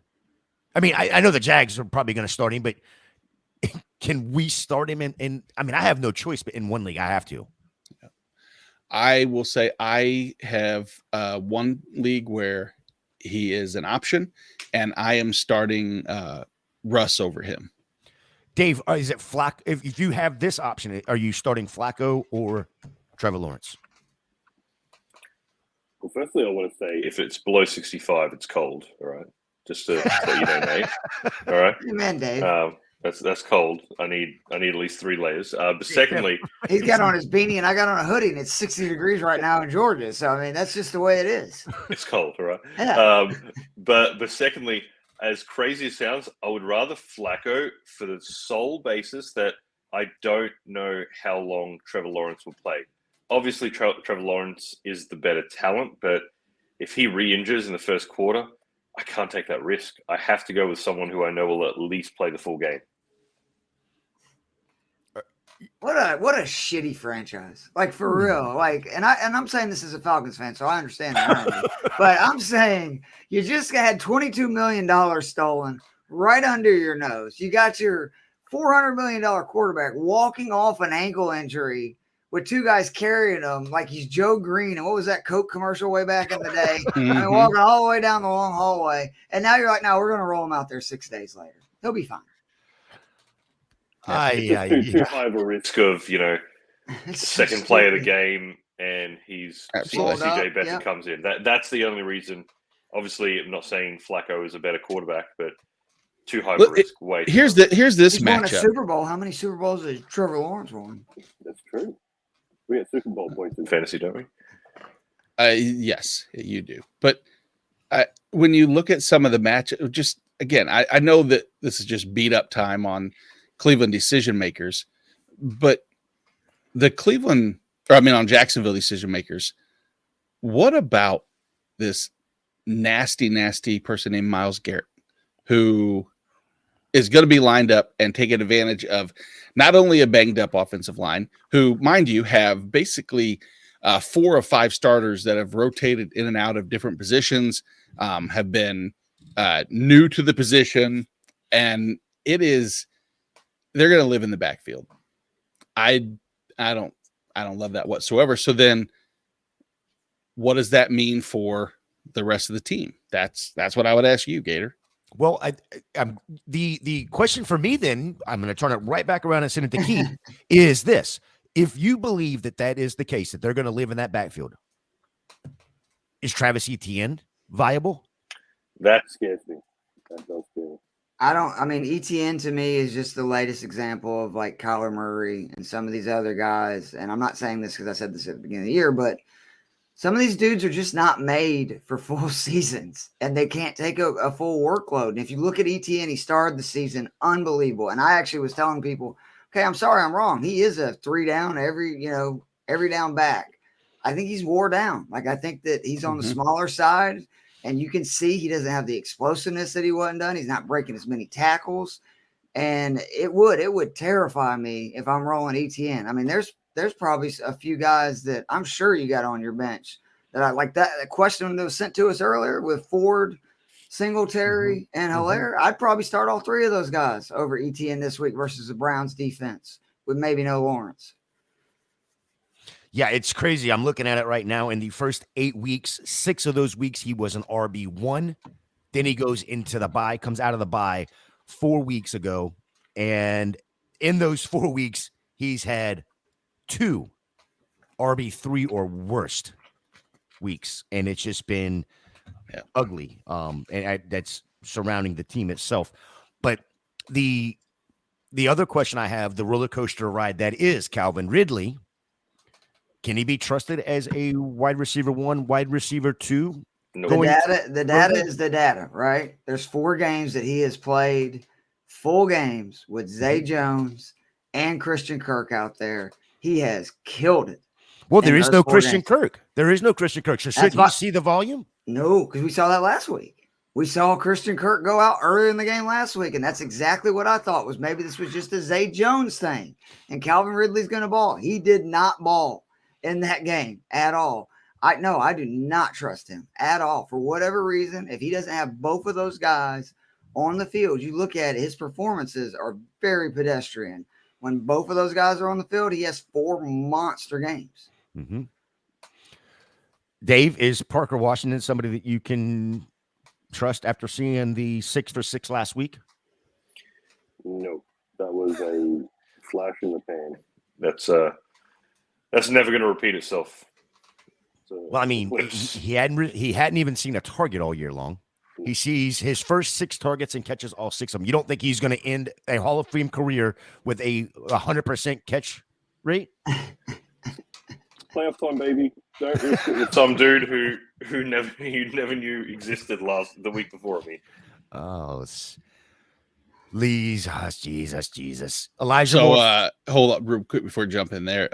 Since we're talking about wide receivers, it does look like Amari Cooper has cleared concussion protocol. Okay. Will play. Should play. I shouldn't say will. I should still should, but There's another one should that- play. Why? And yeah, true. But man, you want to talk about a good opportunity? That's like Derek Brown over at Fantasy and Pros brought up on Twitter, is that Jacksonville has allowed the most PPR points per target allowed to the perimeter wide receivers. You have a Jacksonville defense that's without Tyson Campbell. It does seem like a really good, if you weren't banking on Amari Cooper to get into your lineup, I would comfortably put him back in. I know that there's the risk of concussion after effects that we've all seen, but I think this is one that I'm comfortable putting Cooper back in my lineup. Do really like Elijah Moore. I was for just DFS this week because of that too. Yeah, I was just fixing to bring him up. Even with Cooper in there, if you have the option, is Elijah Moore even flex worthy? Look at last week. I know Cooper was not there. How long was Cooper playing last week? He wasn't in there for very long, or was he there for the whole game? I'm actually not sure. But even then, Elijah Moore still saw with Joe Flacco. Yeah, he's only there for 30% of the snaps, so he wasn't there for long. Elijah Moore still saw 12 targets. That's the thing. I went back and looked at it. So last week, actually, I was talking about I liked Elijah Moore in MME events. I didn't quite work out. I mean, he scored 8 points. It's not bad, but for his career, he averages 0.25 fantasy points per route. By the grace of God, with Joe Flacco, he averages 1.35, which is just insane. And then last week, 12 targets, as you mentioned, 4 receptions, 83 yards. That 12.3 points on DK was the second highest of the season. 255 air yards, the most of any wide receiver in the NFL this year, which is just like, holy shit. And his last 6 games with Flacco, 52 targets, 26 receptions, 8.5 fantasy points or more in PPR leagues in 4 of 6. So, I mean, he just, for whatever reason, sometimes QBs and receivers have a connection. I will be at least adding him into some, because again, this is DFS, not fantasy. Moore is $1,300 cheaper than Cooper, so I can get Elijah Moore for all the reasons Nate just made about an awful Jacksonville secondary for $4,500. What do you feel about Njoku this week, Nate? I liked him a lot more with no Amari Cooper. I thought the targets would just funnel his way, but dude, anytime you ask me about a tight end, unless you have to make a decision between, like, if you're sitting, you have Taysom Hill, who's now most likely out. Yeah, I think they ruled him out, I believe. Did they rule him out? Yeah. Okay. I knew it was getting close.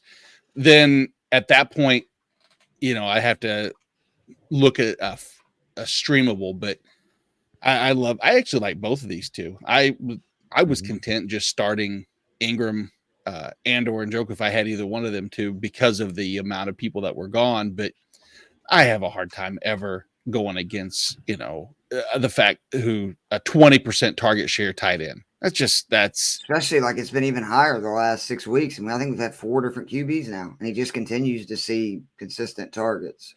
Yeah, he's been tight end 1 for 6 straight weeks, 10, 6, 12, 7, 4, 8, top 5 in red zone targets, all kind, every metric that I want. I'm fine with Njoku and Flacco. Just, he's Flacco. I know he's Joe Flacco. He's going to throw the ball most likely 35 plus times, and it is going to be what it's going to be. So he actually was not bad until he made that late turnover last week versus Rao. I actually thought it was pretty good. I was pleasantly surprised with his production for sure. Tell us about the IDP side of it, of this game, the Jacksonville at Cleveland game. I mean, you've hit on a couple things on it, but give us the overall perspective. Yeah, overall perspective is you're starting Josh Allen. Both Devin Lloyd and Louis Kahn are both good starts against a Cleveland team that allows a lot of points to opposing linebackers. A person who I'm somewhat interested in is Rayshon Jenkins, and I want to say Andre Sisco, because I thought the weather. This is my take on any of these weather games, is especially if you have a quarterback that wants to throw the ball and/or facing an injury. There's good upside in the secondary. Flacco has, turnovers like Keith just alluded to, benefits Sisco more than Rayshon Jenkins. Jenkins up in the box. On the Cleveland side of things, though, this is where it gets interesting, if you ask me, because I'm starting Myles Garrett no matter what. I don't know the other 2 pass rushers who I want to start. If I want to start Zadarius Smith or OGOK, but at linebacker you have Anthony Walker back, which relegates JOK into a I'm not certain role. I love JOK from the athlete that he is and the linebacker he could be. Don't trust the coaching staff. But with Denzel Ward, I think that this could tempt Trevor Lawrence into, if he plays, into trying to throw the ball more.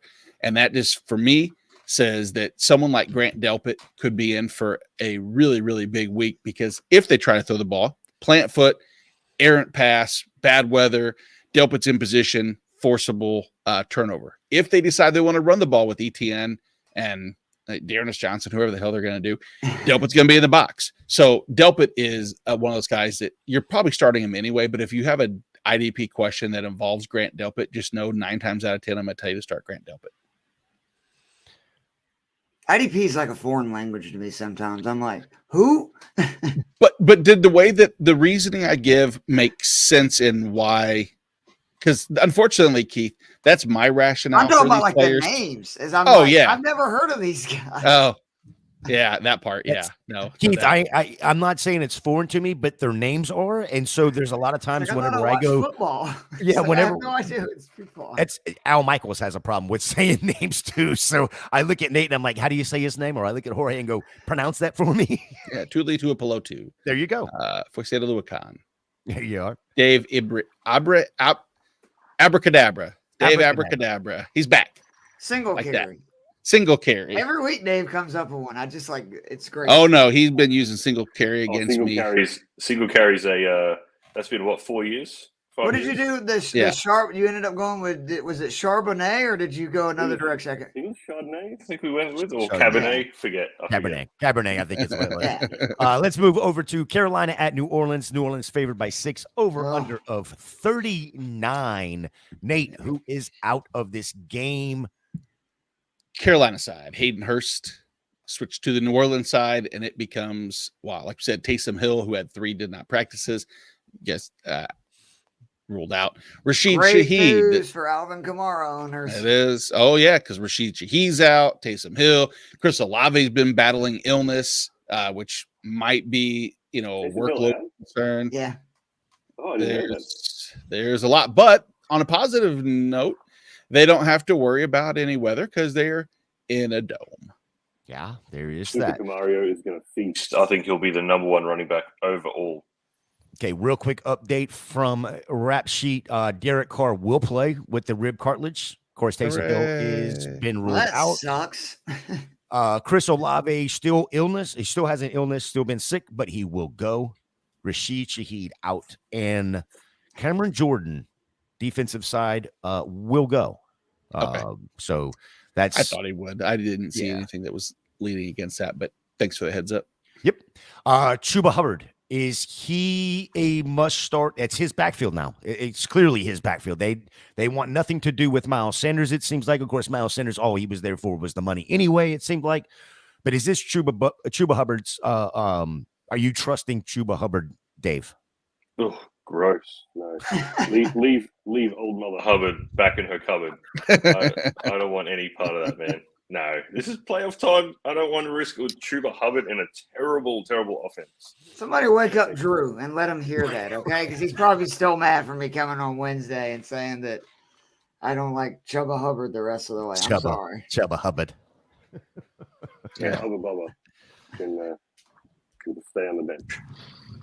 I got some bad weather, so if I go away, you'll know what that is. I don't know if you just heard that thunder right there. Jeez, felt like it was right behind me.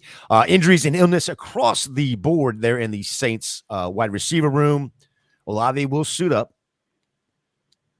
With Derek Carr and the rib issues, can you play Olave comfortably, Nate? Yeah, I'm going to have to. I mean, the targets outside of Alvin Kamara should absolutely funnel to Chris Olave. I don't care that, somebody at some point is going to say A.T. Perry's name, and that's fine. And I'm sure that Dave will have a very good acronym for what AT stands for. Dave, start working on that. So when it comes up, I'm sure you'll be ready and prepared. Always targeted. Always targeted. Right, Jameis Winston. Yeah, exactly. Winston is fantastic for Olave, terrible for Kamara. He does not like the dump-off passes to Kamara. It's my one issue with Winston. Jameis Winston doesn't check down anyway. But, there is a risk that Winston comes in the game. If Carr takes Carr takes a solid hit, I wouldn't be shocked to see Winston. That's come why in. I couldn't sit Olave in good conscience. He's going to get targeted anyway, and then if Winston comes in, he could put up 100 yards in a quarter. Yeah, absolutely. And I was going to ask that question next, Dave. With Taysom Hill being out, the possibility that there is a re-injury with Carr. I mean, Kamara, if this game opens up with Carr, doing Carr things, it's going to be check down city with Kamara. If he can't throw the ball deep, but then you have the re-injury, you've already started Kamara. So are you starting Kamara comfortably? I mean, you don't not start Kamara, right? He's Super Kamario. He's a rushing legend. He's going to get you 8-9 catches in full PPR. His base is 15 points, right? He's averaging almost 12 points per game in PPR leagues just on receiving. 11.92 point games per game this season. That's insane. Playing him either way, but funnily enough, his best weeks are when Carr has been injured. Just because he can't throw the deep ball, he just checks down. There was one game where I think he got targeted 15 or 16 times. I think that was his first game. I think it was, yeah. Yeah. Yep. So I mean, in PPR, his floor is just so juicy, and his upside is, he's Alvin Kamara. If he went for 100 rushing and receiving, no one would be surprised. And it's a bad run defense, which we hadn't even got into. The Panthers stink against the run. The Panthers stink. Period. It's just a bad situation. I mean, but It is what it is. Nate, IDP side of this, Keith just went and ruined it for you because you have nothing to talk about on the Panthers side of the ball. No. Sometimes the good news is that a bad defense is good for IDP because if you can't stop third down conversions, if you can't stop offensive drives, you stay on the field. And when you're on the field, you score points. So Brian Burns will be on the field, and Brian Burns should theoretically. And the offensive line for the Saints had been decent. It has given up some more pressures as of late. We've seen Brian Burns is someone that you're starting every week. Frankie Louvu is a linebacker that you're starting, especially if you're asking Carr to stay short to intermediate. And then in the secondary, Von Bell returns, which is good. He's been playing better he's been playing great on the season, but he was banged up over the last couple of weeks. And then on the New Orleans side, like you said, Cam Jordan is playing. I still don't want necessarily to start Cam Jordan with limited practices. Carl Granderson is someone that I am happy to start, especially against the Carolina offensive line that has been peaks and valleys for the most part.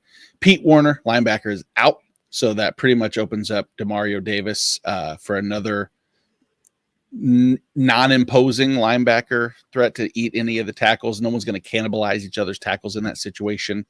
Last week we saw Nefi Sewell, one of the other Sewell families that's out there, play in a significant role. I'd say not too bad, but defensive backs, here I just said there might be some. I think that's it. I don't love anybody else. Before we get to Keith and the DFS side, let's get Jeremy's question answered right quick. Is he starting the Saints defense versus the Panthers or Cleveland versus Jacksonville, possibly without Lawrence and in the rain? Dave.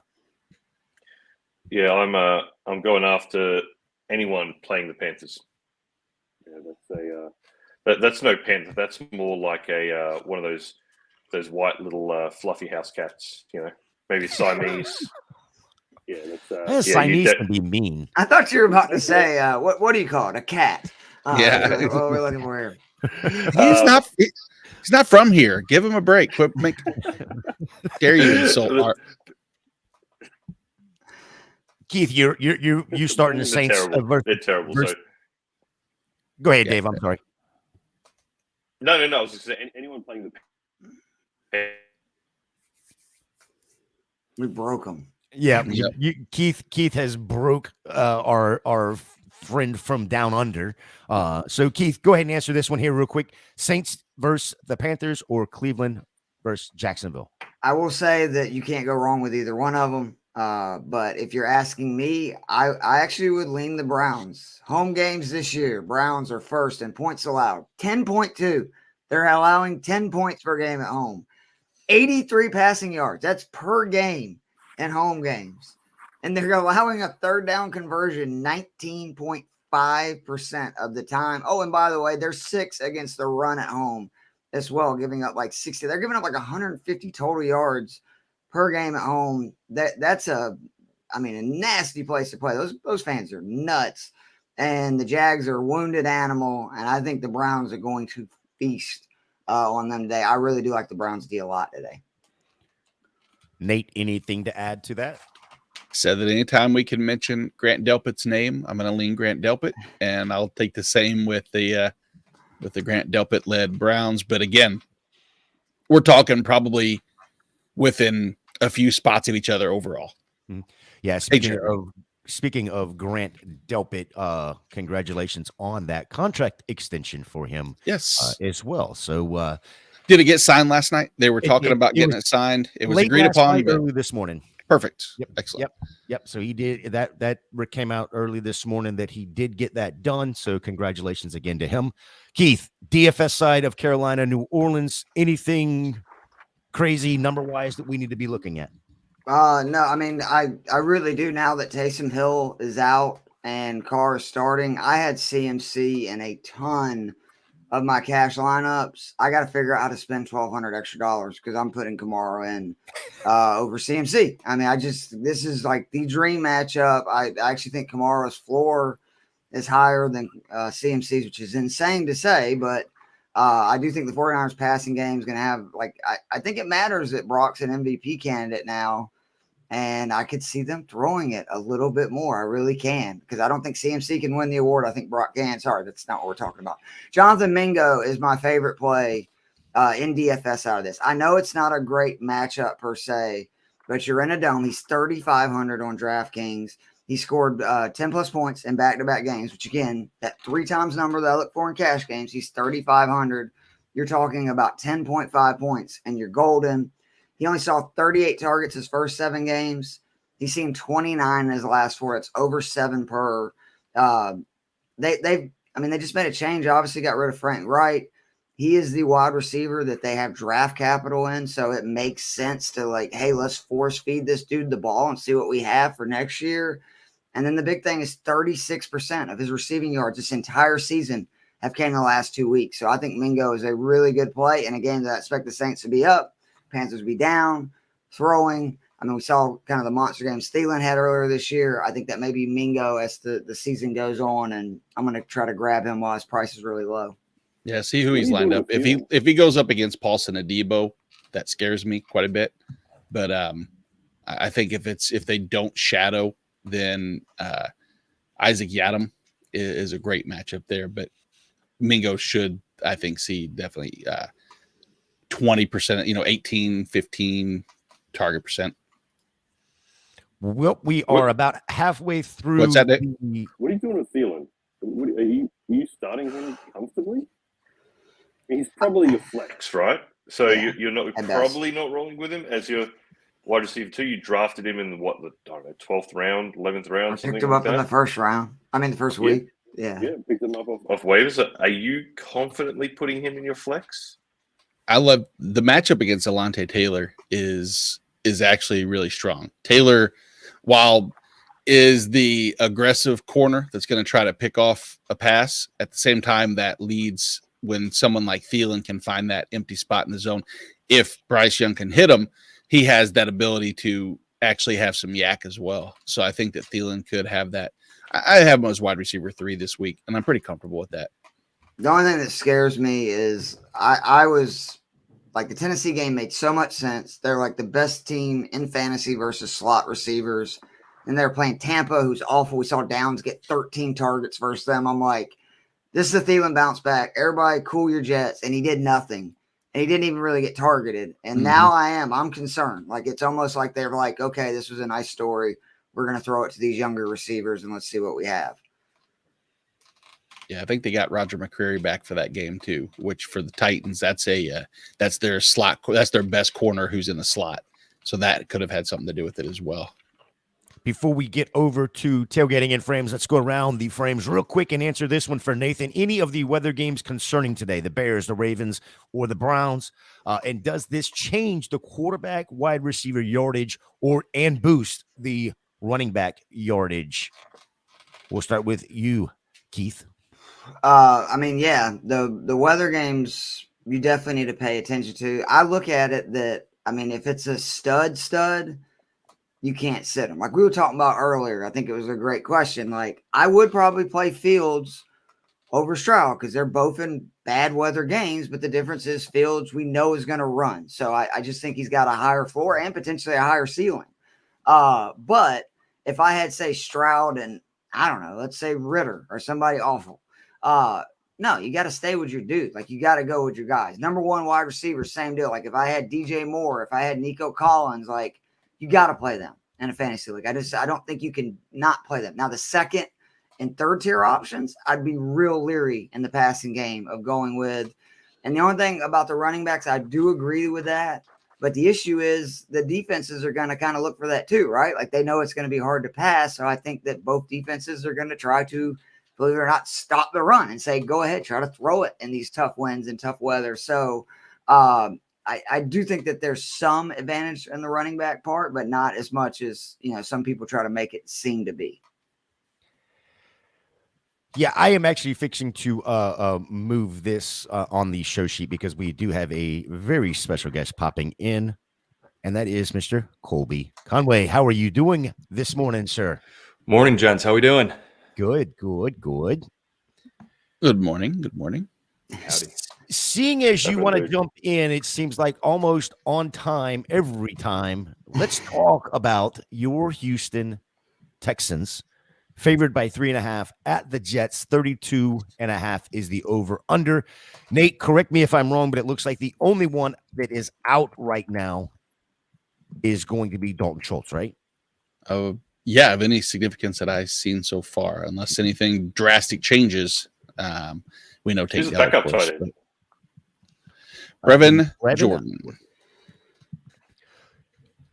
Weather is going to be absolutely sunshine and rainbows. It's beautiful weather outside.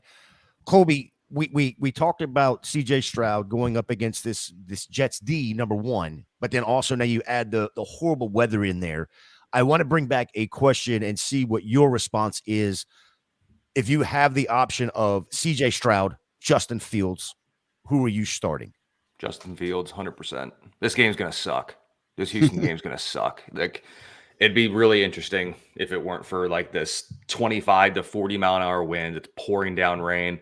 I mean, when doing my DFS for the week, I just completely took this game off outside of like a defense. There's just no point. I don't like it.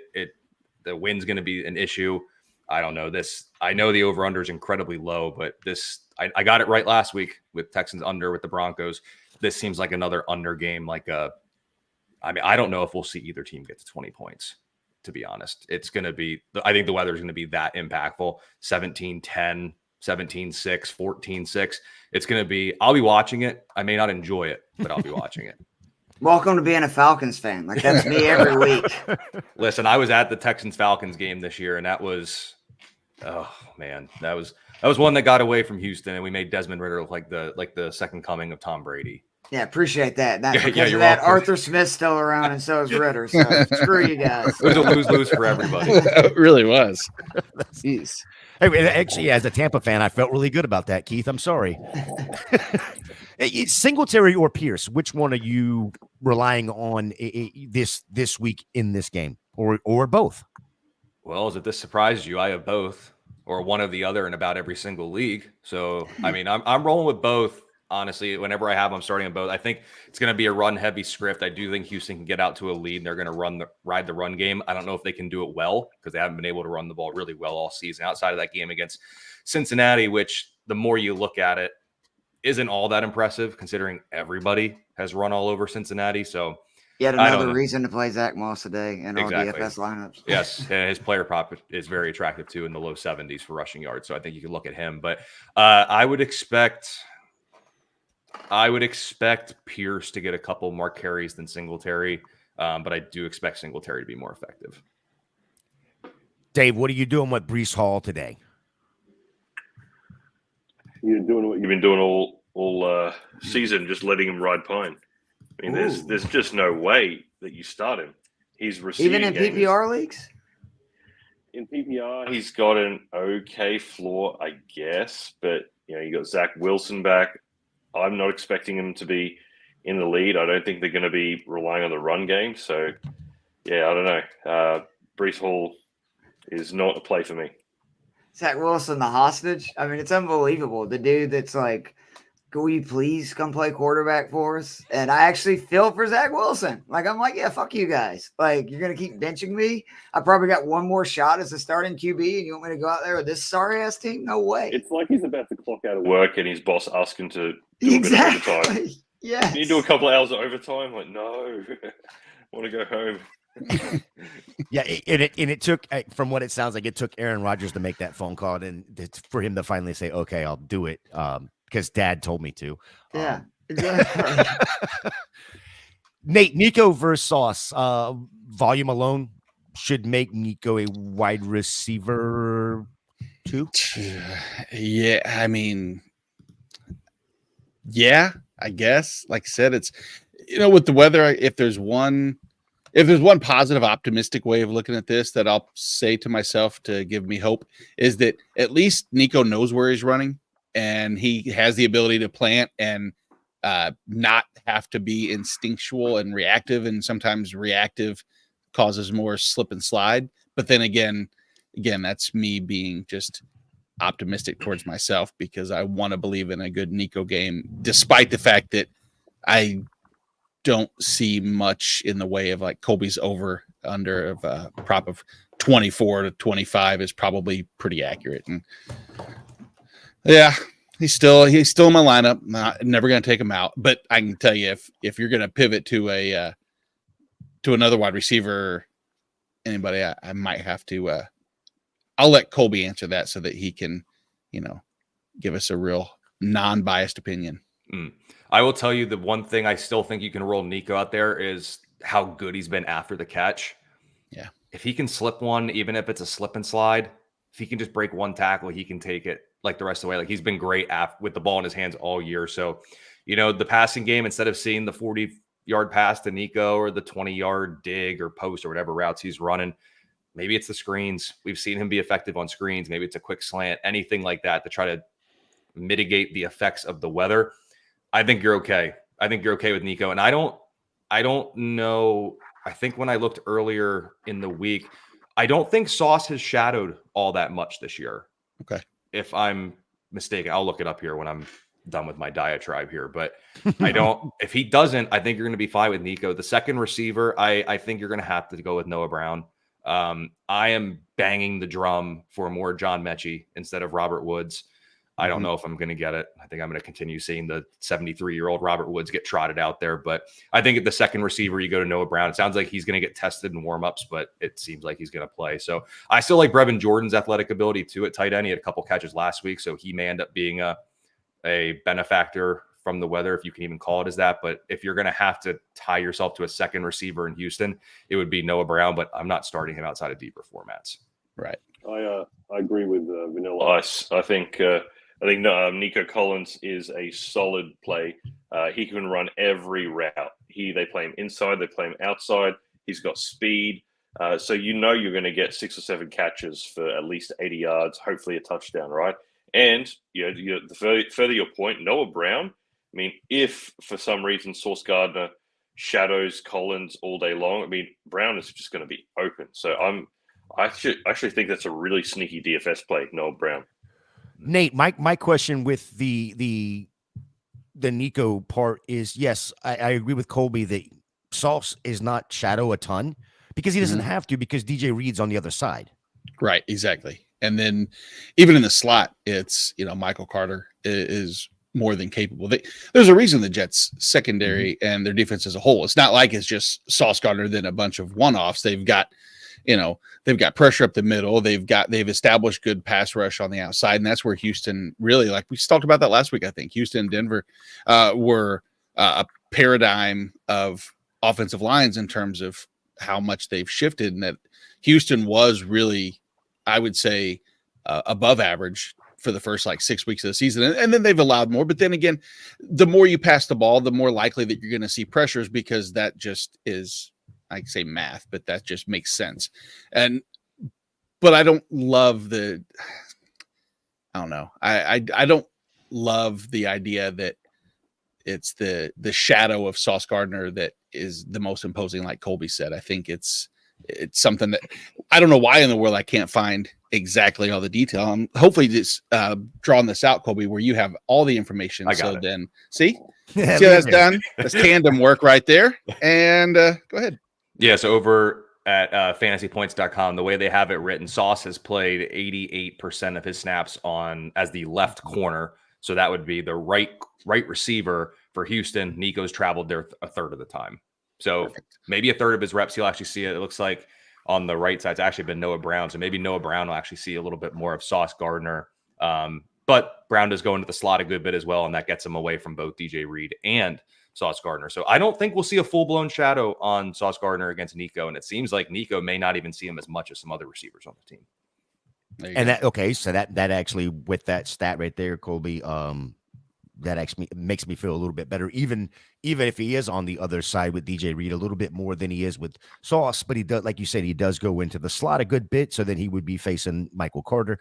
I would feel a little bit better about playing Nico. And this is when one of the Twitter analysts would jump on and say that the Gus in New York travel east to west, and the way it's set up with Nico on the right side actually runs more 9 routes and runs ends, which means the wind will have more effect. I expect him to, you know what I mean? People go so far into depth with, yeah, they get rabbit holes. I've read some of that shit. It's very. Well, that felt look personal. how smart I can Wow. be. That was quite personal. You know, that was I'm pinpointing somebody without exactly, without saying your name. Absolutely. Right here. Okay, let's take a breath, Nate, before we go any further. Chris B's got one for us. What's good, everybody? First time, long time. Got a tight end question. Isaiah Likely or Jake Ferguson? He's going to hang up and listen. Let's start with you, Dave. I'm likely going Likely. He's going to get targeted. I think he's a good red zone threat. You can count on him to at least get a look in the end zone. I think he's good for a touchdown and probably 40 or 50 yards. He's a talented talented tight end. Sorry, and I think that Lamar is going to start utilizing him like he did Mark Andrews. Nate? Yeah, I'm on Likely's side as well. I think Byard is a tougher matchup than anything the Rams can throw at him. You good with that, Colby, or you got anything to add? 3 for 3. 3 for 3. Make it a 4 for 4. I'll take Likely as well. I just think the targets are going to be there. Speaking of tight ends, Brevin Jordan, another tight end 1 week without Schultz. Colby? Yeah, with the current state of affairs at tight end, you only need about 10 points to get there. So, I mean, he can do it again. I mean, he had a couple big plays last week, so short passing game should be in effect today. So, yep, I would say so. Garrett Wilson, the only is the lone option for Zach Wilson, or is there anybody else that we need to bring up for the Jets there, Nate? No, Tyler Conklin, no.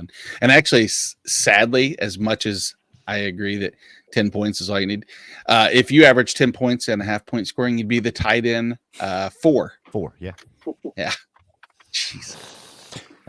Boy. Well, I'm so glad we're going to get by this game as soon as Nate gives us the IDP side, which should be a wonderful IDP game. Yeah, it's, Houston, I've said this or written this and everything else. Will Anderson is my IDP fantasy playoff champion for teams. If there's any league that anybody's in that Will Anderson, if it's shallow or deep, that's available, I say pick them up and start them. The matchups going forward are phenomenal. You can't ask for a better series of games going into the playoffs and throughout. Linebacker is a little more tricky because Blake Cashman's the guy there. And no disrespect to Jonathan Grenard. He's been really good as well. But Cashman at linebacker, we'll see the majority. When we saw Denzel Perryman return, him and Christian Harris both split a lot of the snaps. That relegates me to saying I don't want to start either one of them two or Henry Tuatua. Jalen Petrie has it's been a little disappointment from an IDP standpoint, just because the total number of like double-digit tackles has been cut into almost non-existent as of late. Better player than IDP option. And I believe last week that Colby Desmond King, who stepped in for Tavier Thomas, had a good IDP week, actually. So would have been better if that bullshit call that they it was a fumble and a touchdown.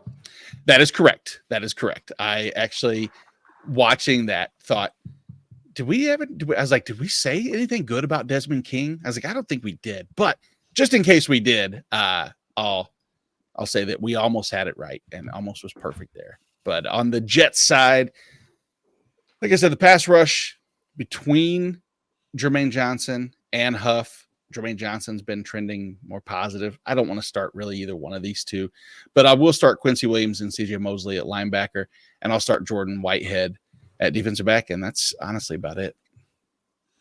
Anything else you want to add to your game of the week there, Colby? No.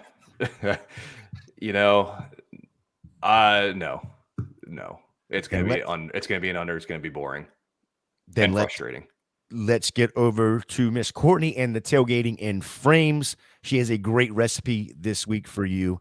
We'll be right back. I love playing two-hand touch, eating way too much. And welcome to Fantasy in Frames. I'm your host, Courtney, and you can find me on Twitter at LoveTractor3. But like always, more importantly, you can find me right here with the gang at Fantasy in Frames. So it's week 14, right? Most of us are going to start the playoffs next week. So are you in? Did you make it? Hit me up on Twitter and let me know. I'm like 50-50 on my leagues, which, stinks, but it is what it is. It's fantasy. There's injuries. It's crazy weeks, right? Come on. Who really thought the Patriots were going to beat the Steelers on Thursday night, right? That was kind of crazy. But there's a lot of good games this week. But the one that I don't know about most excited about watching, but that I think has more implications that I'd like to see is the Rams and the Ravens, right? So basically, the Ravens, are looking pretty good to be the top contender in the AFC, especially after the Chiefs went down last week, right? I think the Ravens are going to be the ones that get that first round bye and are going to be cruising, right? So they lost Mark Andrews, but, Zay Flowers has really stepped up. And Lamar has been off and on injury, kind of all week, but he's going to play. He's ready. He's healthy, and he's not going to let his team down. He's been doing really well this year. I actually put money last year on the Ravens to win the Super Bowl and win it all. Unfortunately, this year I put it on the Bengals, and that ain't happening. So, but I like the Ravens, and I like what they're doing. Gus has been looking good. Mitchell's been looking good. It has been really nice to see their progression and to see that Lamar didn't just kind of take a step back after he got paid, right? So the Rams are also doing well. They're on a 3-game win streak, and they have, they're starting to get healthier, right? Like Cooper Kupp was, unhealthy. He was injured. Stafford wasn't, doing great, but now they're getting back on. I know Puka's kind of been, off and on all week as well, but expected to play. And I expect it to be a pretty decent game, but who do I expect the top dog to be? Who do I expect to come out like the dogs that I think that they are? That's the Ravens. And while we're speaking about dogs, why don't we do something super simple and easy this week? This is also something that's super simple and easy. It's the holidays, right? I expect people over at my house all the time, and this is something that I can whip up in less than 8 minutes flat. And boom, I got a platter of food that me and all my friends can eat while we're having a drink, while we're hanging out, while the kids are playing, while we're watching football, more importantly. So today I'm going to make some little mini hot dogs, right? So everybody around the holidays should have some little Smokies in their refrigerator because they're easy. You could whip them up on the stove in some barbecue sauce. You could make pigs in a blanket, or you could just have them on a little, toothpick and eat them and dip them and stuff. But today we're going to make little mini hot dogs. So you need those cocktail weenies. You can obviously make pigs in a blanket if you want, but I want you to have little Hawaiian rolls because we're going to actually make little buns and then make all the toppings. Get some sauerkraut, get jalapenos, get ketchup, mustard, cheese, onions, peppers, anything that you you think would be delicious banana peppers, right? Chicago style. And let's make ourselves some little mini hot dogs in 8 minutes or less to get on the table so that we can get to watching football. All right, guys. So once again, I'm using my air fryer. I have already warmed up the little cocktail winnies. They're fully cooked. So I put them in for about 3 minutes just to get them a little golden brown. And then what we're going to do is we're going to use the buns and we're going to kind of adjust them, kind of, I don't know, I don't know what just kind of play with your food here and make it like a little hot dog bun. And get yourself a toothpick, stick the toothpick through this so it stays together. Now, I like mine a little cheesy. So let's add ourselves some Colby Jack cheese and put a little cheese on there to make ourselves a little cheese dog, right? You don't have to do all of them that way. We're going to manipulate this little bun. We're going to make another little bun. This one's going to be a fatty because it's the top, which is perfect because then I got to put all that goodness on there. I'm going to put some sliced jalapenos on there, some sliced onions on there. It is going to be delicious. Let's make one more cheesy dog though, just because why not, right? It's cheese. It's a hot dog. Let's go for it. And then we're going to put that sucker in the air fryer. Okay. We're going to put them all in the air fryer here. Okay. And then we are going to put the air fryer. And we are going to put that time down. We don't want it high. We're going to put that time down to about 2 minutes because all we're doing is really warming that bun up. And we're going to turn the temperature down to 350 and we're going to start. Oh no, I turned it off. Well, that's a shame, isn't it? We'll do it again, guys. That's the beauty about cooking. Sometimes we make mistakes, right? So there we go. We're going to let that cook and we're going to go ahead and chop our stuff up. And I'm going to show you right here what I have done. I have already done some ketchup and some mustard and a little bit of like a vinegar slaw. I got some sliced onions there. I've got some sliced jalapenos and some tomatoes. Y'all, this is going to be delicious and I cannot wait. Look at this perfect setup. You can set up all the little dogs right here in the middle, you little hot dogs, or you can put them on a separate plate. Y'all, this is going to be good. All right, guys. So, of course, this is a little mini version, but as you can see, I've got them cooked here. Look at that golden brown on them, right? Like, and look how adorable they are. This is just perfect finger foods. Perfect finger foods. So, what I'm going to go ahead, look, I've got one here, and it's got jalapeno, and it's got tomato on there. We're going to go ahead and try it. I'm going to give it a little dip in the mustard. See, and it's perfect. It's perfect little finger foods.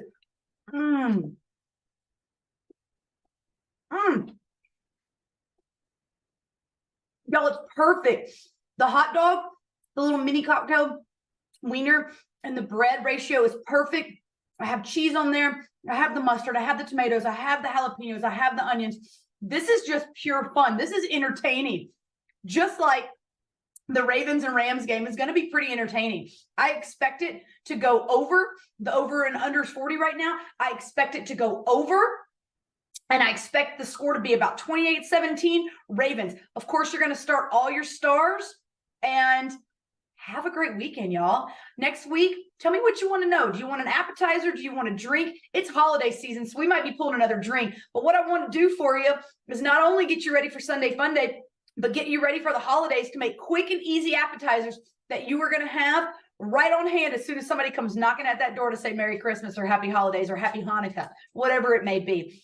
I wish you and yours a Sunday Fun Day full of love, full of fun, and full of wins. I'm Courtney, and you can find me on Twitter at LoveTractor3. This is Tailgating in Frames. Who dat, y'all?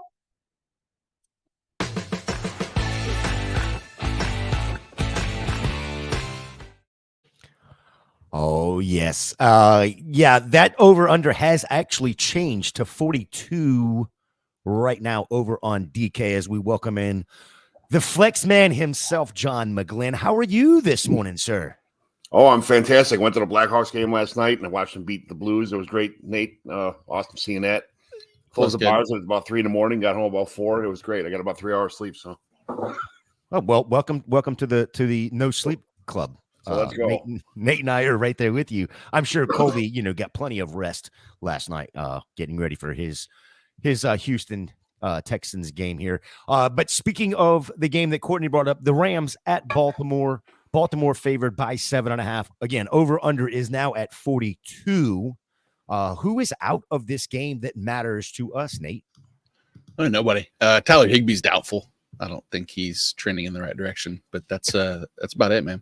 Yeah, well, he was doubtful a couple weeks ago and scored 2 touchdowns. Or actually, he was listed as out, I believe, and scored 2 touchdowns.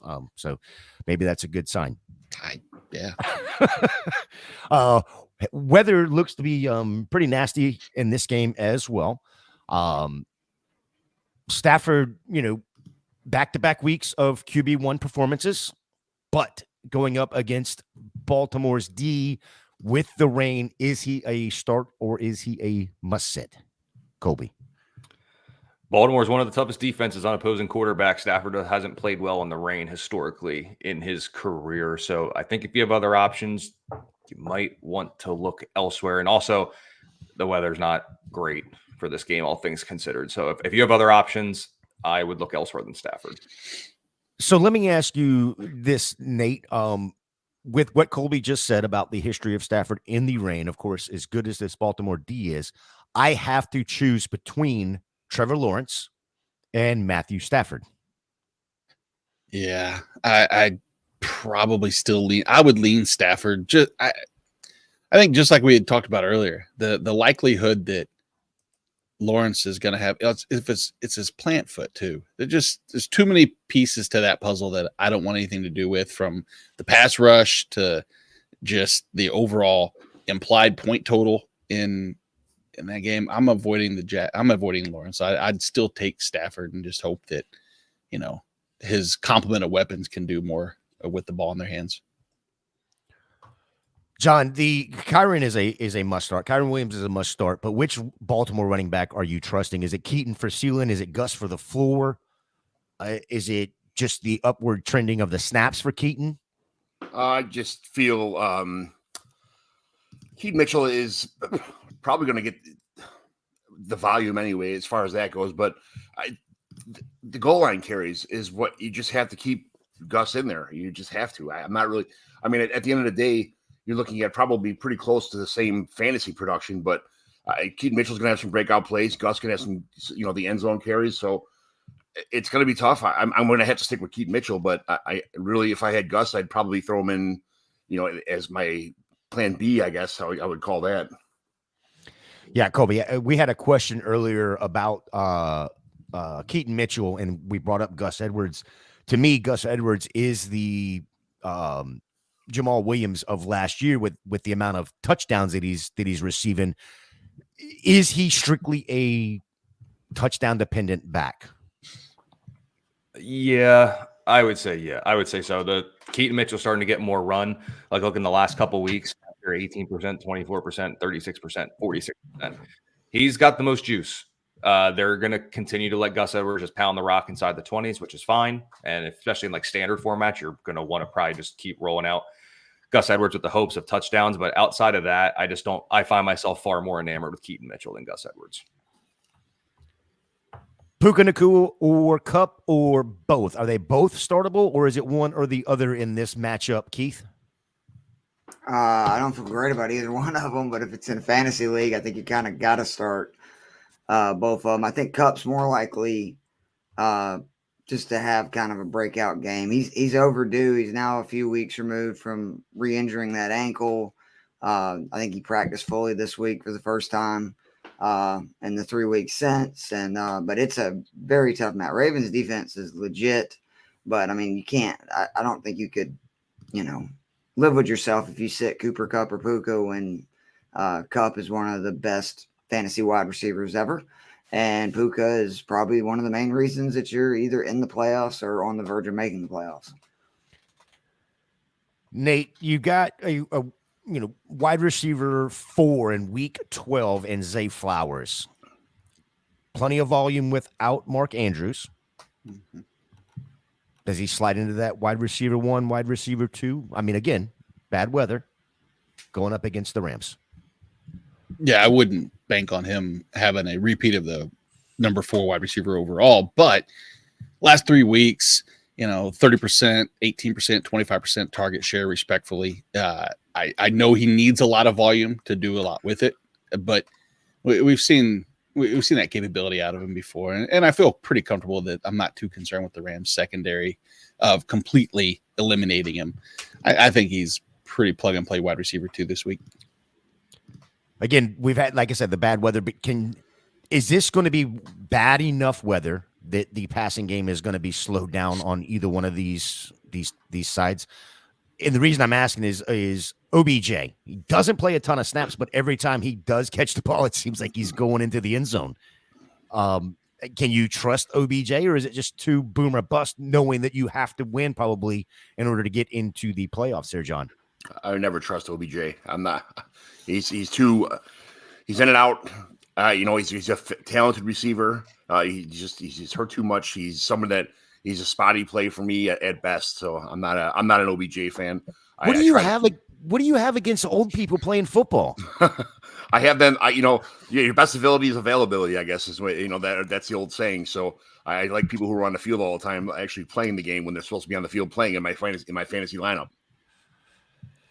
Colby, is there anything you want to add to this game on either side of the ball? It seems like compared to earlier in the week, the wind may be a little bit less of an issue, but still somewhat involved. The rain is going to be there. I'm actually sitting Cup in the Kings Classic League. I can't do it. I have to win, and I have Jaden Reed, so it's not like I have a bum going in for him. Now this will be the week Cup goes for 30. I'm already aware of it. Yes. I've already internally made the decision that I am okay with it. So what happens will happen. But in terms of this game, it's going to be another ugly one. A lot of run, and I do think the short passing game is going to be an extension of the run, just because that's what they're going to have to do, especially if the winds do pick up a little bit. So Zay Flowers on a couple screen passes, I think he can be fine. So yeah, I mean, I don't know. This game's going to be ugly. I could see this game going under pretty easily. I don't think you need to worry about Cup scoring 30 because Jaden Reed is going to score 32. So you'll make up the difference. That's fine. Yeah, I figured you'd make up the difference there. And Nate, late breaking, I guess Lawrence is in. Lawrence is starting. That's amazing. Okay, hold on a second. I'm going to say something here, just because okay, so a high ankle sprain, I get it. He's playing after 6 days. What is up with the spectacle of throwing your helmet on the field, slamming it down just to come back and play 6 days later? Right. I mean, walking it's not under my ankle. Not my He went to two Clemson. people. I mean, they're deep. Grimacing. I mean, again, I'm not a doctor. It's not my ankle. I'm sure those hurt like hell, but You play one on TV though. yeah, what a spectacle that became. And now he's going to play and lead Jacksonville to a freaking AFC South crown. Somebody's somebody bitter there. Welcome in there, the host of the Dynasty 365 Wednesdays, 8:00. Miss Stacy Perez, how are you doing this morning? I am lovely. How are you guys doing? I'm loving the fact that you popped in right as Colby brought up your Green Bay Packer, Jaden Reed. It was like I may have been watching. Yeah, it was literally like you guys were, simpatico or something going on over here. I'm loving it. Nate, before we get to the IDP side of this game, I do want to get Keith's response to the DFS side with the Rams and Baltimore. What are we looking like out of this game, Keith? I mean, MME, sure, like have at it. Cash games, like stay away other than Isaiah Likely. I do like Likely 3,500. I do think Kate Otton's a better play at 3,100 because we kind of know what his volume is week after week. And again, he's seen 11 red zone targets the last 5 games. But I mean, I'm a big believer in Likely. I think he's a very talented guy. And when he gets 6+ targets, he's averaging double-digit points for his short career in PPR leagues, which obviously that's what DraftKings is. So I like him a lot. Lamar is an interesting play to me because he has not had that monster running game yet. And I feel like it's going to happen, obviously, before we get to the end of the season. Maybe with, not the greatest weather. We could see it potentially this week. But the Ravens are just a good team. Not the best thing for fantasy or DFS because you don't really know. Like we were talking about, OBJ could catch touchdowns. Zay Flowers. I mean, there's no telling who could end up scoring. You can end up having the freaking running back, have 5 carries for 8 yards and 2 touchdowns. Gus Edwards. It drives me crazy. You just don't know. On the Rams side, I don't like any of the guys for DFS because I believe in that Ravens D. Stacey, anything you want to add to the Rams-Baltimore game? No, not at all. I'm just making notes over here from Keith because I need to make back some money. I spent a lot for Santa this week. Nate, give us the IDP side here. Yeah, the Rams pretty much you're just starting. Aaron Donald, especially if it's defensive tackle leagues, he's not the old Aaron Donald of old, but he still does get pressures any given time against a Baltimore offensive line that's solid. But it's Aaron Donald. Stupid analysis, but it is what it is. Ernest Jones is going to be a solid LB1. On the Baltimore side, the Rams offensive line has allowed some pressures as the season's progressed. Also, Justin Matabuki has been a really solid defensive end for the Ravens. And then between Roquan Smith and Patrick Queen, two linebackers against a team, like we kind of said, that it could be pretty nasty out there. So I don't think it's going to be too long of drives. I think that maybe short to intermediate and some sustained, but then Kyle Hamilton at defensive back. And outside of that, that's it. That ends the 1:00 games. Now we got the 4:00 games. And then, of course, Sunday night and Monday night football. Let's start off with Minnesota favored by 2.5 at Vegas. Welcome back to the NFL. Justin Jefferson this week, over under of 40. To me, this seems a little weird only having a 2.5 favorite Minnesota going up against this Raider team. I think I would be on the side of giving the 2.5, to be quite honest, especially with the Justin Jefferson coming back. But Nate, who is out? I knew you were. As soon as I looked up and I saw you taking that sip, I figured I'd go right to you. That's all right. I can swallow coffee pretty quick. It's amazing. Good talent that I have. Nope. Pass on. Colton Miller's out. Colton Miller's out. Nope. Move along. Let's go. Move along. Yep. Go. Colton Miller is the only one that is out. We are in a dome. Josh Dobbs, more fumbles than passing TDs. That's interesting. Mm-hmm. Risk of benching if he turns the ball over. I don't know that they can bench him at this point. If can they? They have to play him, right? I guess they don't. They could find somebody else. I mean, if you watched that Bears game last week, it was just so much. It was crazy how those interceptions. I mean, there was one that was bad, but a couple of them were tipped. It wasn't a lot of it wasn't his fault. The fumbles were obviously a bad situation, but I mean, Justin Fields fumbled a couple times too. But excuse me, he's only thrown 4 or 5 interceptions the whole season already, and he just had 4 last week. It was a bad game for him, so I'm still going with Dobbs. I mean, he's not my quarterback 1, my league, but he's probably a high quarterback 2 somewhere. If he's on my lineup, he's my super flex probably quarterback. I'd stuff him in.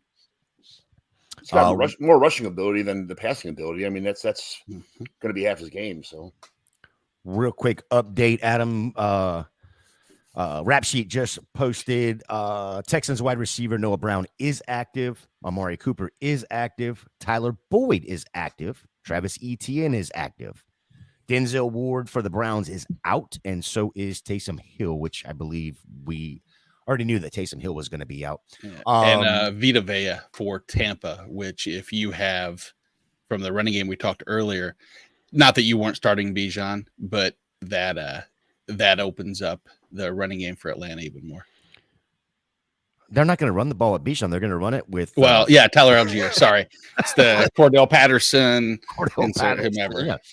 Desmond Ritter, all of those guys. Look, guys, Arthur and I had a talk this week. I don't know if you guys saw that. We had a heart-to-heart, and maybe things will change this week. Who knows? Just because he put you on retainer doesn't mean you have to take his side. There's also, I think, confidentiality that you're taking that you're getting rid of too. So I may not be a lawyer, but I watched. You stayed at a Holiday Inn. I watched Stacy. Exactly. You've read a lot of John Griffin books. Is it Keaton Mitchell or Parker Washington for a full PPR, Colby? Keaton Mitchell. John. Yeah. Probably Keaton Mitchell. Just I it might have been a fluke last week with all the volume for Washington, so I'm not gonna, especially with Lawrence kind of hobbling around back there. Definitely. Nate. Yeah, Keaton Mitchell. Stacy. Make it 5. And I'm assuming that Keith's going to go ahead and, I don't know. Keith's likes to be an oddball, so he might go Parker Washington. Little contrarian. I'm not going to do that to the person asking the question. I'll go Keaton Mitchell. Patterson or the hell anyone else but Bijan. Jeez, Arthur Smith. Way to go. Josh Jacobs, Devontae Adams. King. Volume is king. Anybody else in Vegas that we need to be trusting, Colby? Nope. Those are the big three.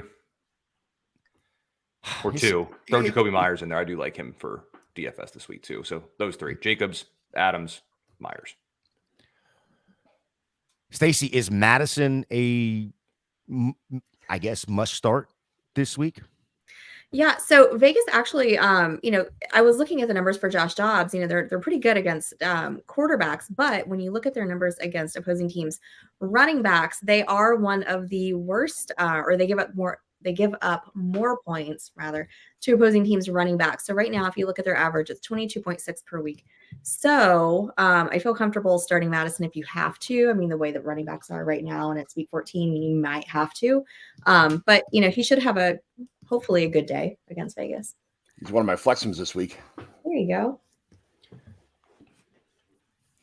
Justin Jefferson, like I said, is returning. What does that mean for Addison and Hawkinson there, John? I think Justin Jefferson walks in and takes his role back. I'm still obviously Hawkinson's going to be a major part of the offense, but I think Justin Jefferson, he waited.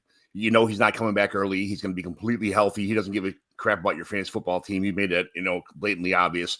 They waited till after the bye. He's healthy now. I believe that he's going to be everything that we thought he was going to be. He's not going to probably be the wide receiver 1 this week. Is his first week back, but I'm putting him with confidence as one of my top wide receivers in my lineup for sure. Keith, what do we got DFS wise in this game? It's actually one that I really like, especially MME events, but even in cash games, I feel like both Justin Jefferson and Devontae Adams are extreme values at their price. I understand you're gonna say, well, Jefferson hadn't played him forever. He's 8,500. Dude's always 9K plus. He's gonna get the ball. He's Justin Jefferson. He could have a monster game at any point. Devontae Adams has only been priced this low one time this entire season. He scored 45 points in that only other time that he was 7,500 or lower. I know that, he's in the midst of kind of a bad game, but it's more, or a bad stretch, but it's more on an upswing the last couple of weeks. If you look, he's still getting targeted at a high rate. He had against the other kind of bad pass defense he's played recently. Miami scored 20 plus points. I just think there's some value in both of those guys. I completely agree about Jacoby Myers, who I think is a really sneaky play on DK. He scored, I think, 20 plus points now 3 times with O'Connell at QB. So he deserves a medal or something for that. And then the Hawkinson thing scares me in DFS because he's so expensive and the volume's been great. But he's the guy that's going to be most affected by Jefferson coming back. I can't see Dobbs continuing to throw to him at the rate he has. And I will say Dobbs actually to me is also an intriguing DFS play. I love these running QBs, and the Vikings can't really run the ball. So that probably means Dobbs is going to end up running it a good bit. He scored, I think, 18 points or more in like 7 of his last 8 games. And if you're looking for a cash game at 5,900, you're looking for like 18 points and you're golden. That's 3 times your salary. That's what you're looking to cash consistently in them. So he is somebody that I consider for cash games. Stacy, anything you want to add to this game with the Minnesota Vikings at the Vegas Raiders? Yeah. So I am a huge Jordan Addison fan, but kind of facts are facts, right? He hasn't gotten even close to triple digits since week 7. And that was surprisingly against the Niners. His last touchdown came in week 8. He had 10 targets in week 12 against Chicago, only converted 6 of those for 39 yards. A lot of those, honestly, like when I watched that game, those balls weren't exactly the most catchable ones, at least it looked to me. So I don't know. Obviously, Jefferson is Jefferson. He's going to be the guy when he comes back. But I'm not sure that Addison being there really, at least lately, is going to eat into any of his target share at all. So. That was when Cousins, by the way, got injured. If you notice, like right when she said that his numbers fell off a cliff, it was because Kirk Cousins wasn't throwing them the football anymore. And they're not throwing it 50 times a game. Yeah. There is that. Nate, give us the IDP side of this ball. Sure, yeah. Minnesota Danielle Hunter, elite, starting him. Ivan Pace is in a good spot. He's pretty much the only linebacker playing right now. They play a ton of 3 safety sets, so he's isolated by himself as pretty much the only non-vultured linebacker out there. And in a run-heavy game script that we've seen with Josh Jacobs as of late, I think that's pretty advantageous there. Any of the 3 safeties can perform. I mean, Cameron Bynum's been a defensive back 1 all season. Harrison Smith, Josh Metellus both come in and out. Again, with the Vegas Raiders, Max Crosby's going to trend in the wrong direction all week, and then he's going to play, and he's going to be Max Crosby, and he's going to be a beast. Linebackers, I mean, Robert Spillane's okay, and Divine Diablo's there. I don't have much trust in either one really having a significant week. I think that the defensive backs for Vegas or Trayvon Morig will be in the box, and that's assuming that Minnesota, does establish the run a little bit more just to try to keep the control of the clock. But that's about it, man. Yeah, I don't know if you saw the report that came out, but dang it, I forget his name now. Is it a team we're talking about? Yeah, the lineman, the defensive lineman there for the Raiders. Not Max Crosby. Crosby. So, Yeah, Crosby. Oh. Crosby came out and said, if I'm breathing, I'm playing. Oh, yeah. So that's go ahead and plug him in if you have him. Man, it just before got we morbid then if he ends up not playing, because that would mean he's dead. He'll still play. He'll still play. Weekend at Bernie's style. He'll be out there running rampant. And he'll still get 2 sacks. Exactly. Yeah. Courtney says start 2, Mostert, a chain, Moss, Jacobs, and a PPR. I'm going to go ahead and start both of the Dolphins running backs here. Just simple. They're going up against Tennessee. And like I said earlier, this is probably going to be a 69 because they're not going to you're not going to get to that 70, but they'll get to 69 against Tennessee. Kobe, anything you have starting 2 here? Which 2 are you starting? I'm definitely starting Zach Moss just because I want a running back against Cincinnati. That's just what you kind of have to do. I'm not buying into the whole how many carries Achane got last week. If I'm not mistaken, the last drive he was in, they handed it off to him like 6 times. And that really inflated his numbers when they didn't really need Mostert anymore. It's hard to sit Jacobs with the volume. Honestly, I think I'm going to go Moss and Mostert because if I'm not mistaken, Jeffrey Simmons is not playing for Tennessee, right? Correct. And you can run on them a little bit. I hate sitting Achane, but I think Moss and Mostert are the safest. Stacy. Gator, I'm going to copy you. I'm going to take both Dolphins guys, Mostert and Achane. I was, I could possibly, throw Moss in there too, but yeah, why not go with the Dolphins? Yeah, I just like the matchup going up against Tennessee, and like Colby said, there's no Simmons, so it's going to be a lot of rushing, in my opinion. Sean, Jacobs and Moss, they're going to get the volume. You got running backs splitting the carries here. I know it's a great matchup, but I'm taking Moss and Jacobs. I want the guys who are going to get the volume production. Keith. Moss, there's no way I'm sitting. Again, I know he had a disappointing week last week. You look at the numbers. He played like 98% of the snaps, got every single rush attempt, touched the ball 8 times inside the 10. And I mean, I can't sit him. So I would do that. And then I understand you basically, flip a coin, Mostert or Achane. And what I would look is, do I need, a steady performance out of that position? If so, I go with Mostert. If I think I need a home run, I would probably throw Achane in with Moss. But I can't sit Moss with his workload. And it's since he's been awful versus the run. Man, what do you guys not on Moss? I mean, Jacobs is going to get so many carries. How do you not start him over a guy a split of a backfield? So we didn't help at all here. That's basically what I'm. Yeah. As we've gone around the horn, we have not helped at all. We basically said you should try to find a way to start all 4. Because we did kind of help a little bit. It's flip a coin on either Mostert or Achane because you're wanting one of those from Miami, and you're starting Moss for the most part. Yeah, and maybe you start Jacobs if you can. I love Jacobs for every reason that John said. The volume should absolutely be there. He's been probably the most voluminous running back. Problem is Minnesota hasn't allowed a rushing score in a month. So it's like, I know that trend can easily be bucked because it's Josh Jacobs. But it's like, I'm not even going to, I'm just going to say Moss because I'm not going to break whatever untie or wherever we're at. Here's what Courtney does. She figures out which one of the answers she likes best. Who she likes best. Right. Or who she likes best. Do that. And then when it's wrong, you blame us and not yourself. So that way you have no guilt. You have no fault at it. So actually, I'm going to shift too. I'm going to go Jacobs and Moss. I'm looking at it. I mean, I didn't realize it's in this special work code. He's had 20 or more carries through the last 4 games. He's averaged, 4.3, 3.8, 5.5, scored 3 touchdowns in that span.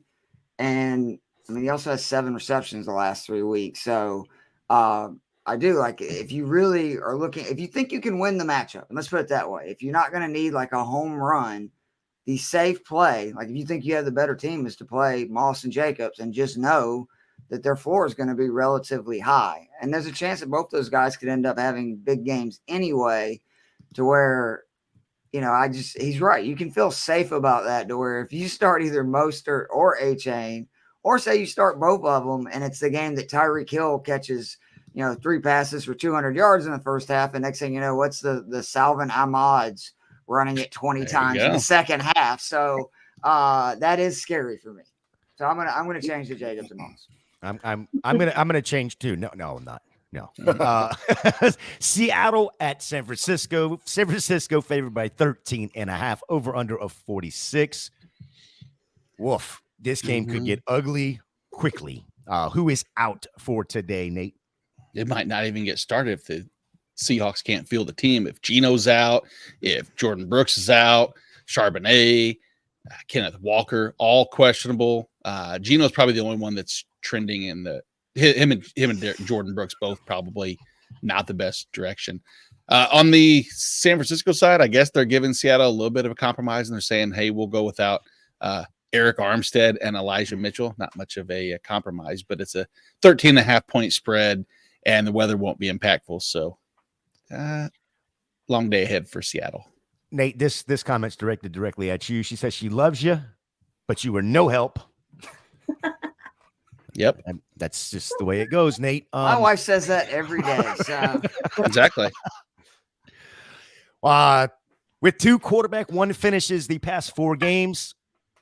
If Geno does play, there's no way you can trust him and start him, Keith. I wouldn't. I mean, technically, it could be a good matchup, right? If he was healthy, because you think the Niners are going to be up, they're throwing. But the Niners have kind of owned the Seahawks here the last couple of years. The real thing for me is I was all over CMC in DFS this week. He was going to be in like 100% of my cash lineups. But then the news that Hill is out and Carr is starting, and so I can do Kamara, who's going to see a similar volume versus a worse run defense for 1,000 cheaper. So I think I'm pivoting more to the Debo game, where I think Samuel is the one that he's really been just killing it lately. The Seahawks are one of these teams. Basically, if a team plays more zone than the league average, Debo's usually the receiver you want to go with. If it's a team that plays more man than the league average, you want to go with Ayuk. So I think also, again, that Purdy being in the MVP discussion, I think that they're going to play to that. I really do. He's just been incredible. I think they're going to throw it a little bit more, and you might not see that game where CMC gets 30-plus touches. It doesn't make any sense either. If you get up big in this game, why in the world would you put Miles on CMC when your season is right in front of you, including a number 1 seed, depending on what happens in that Cowboys-Eagles game? Colby, anything in the Seattle backfield worth touching? No. Tough matchup. Both are apparently going to play. No thanks. I'm pretty much sitting pretty much all Seahawks and starting pretty much all 49ers. I was just going to send it over to Stacy and ask her, what 49er are you sitting? None of them.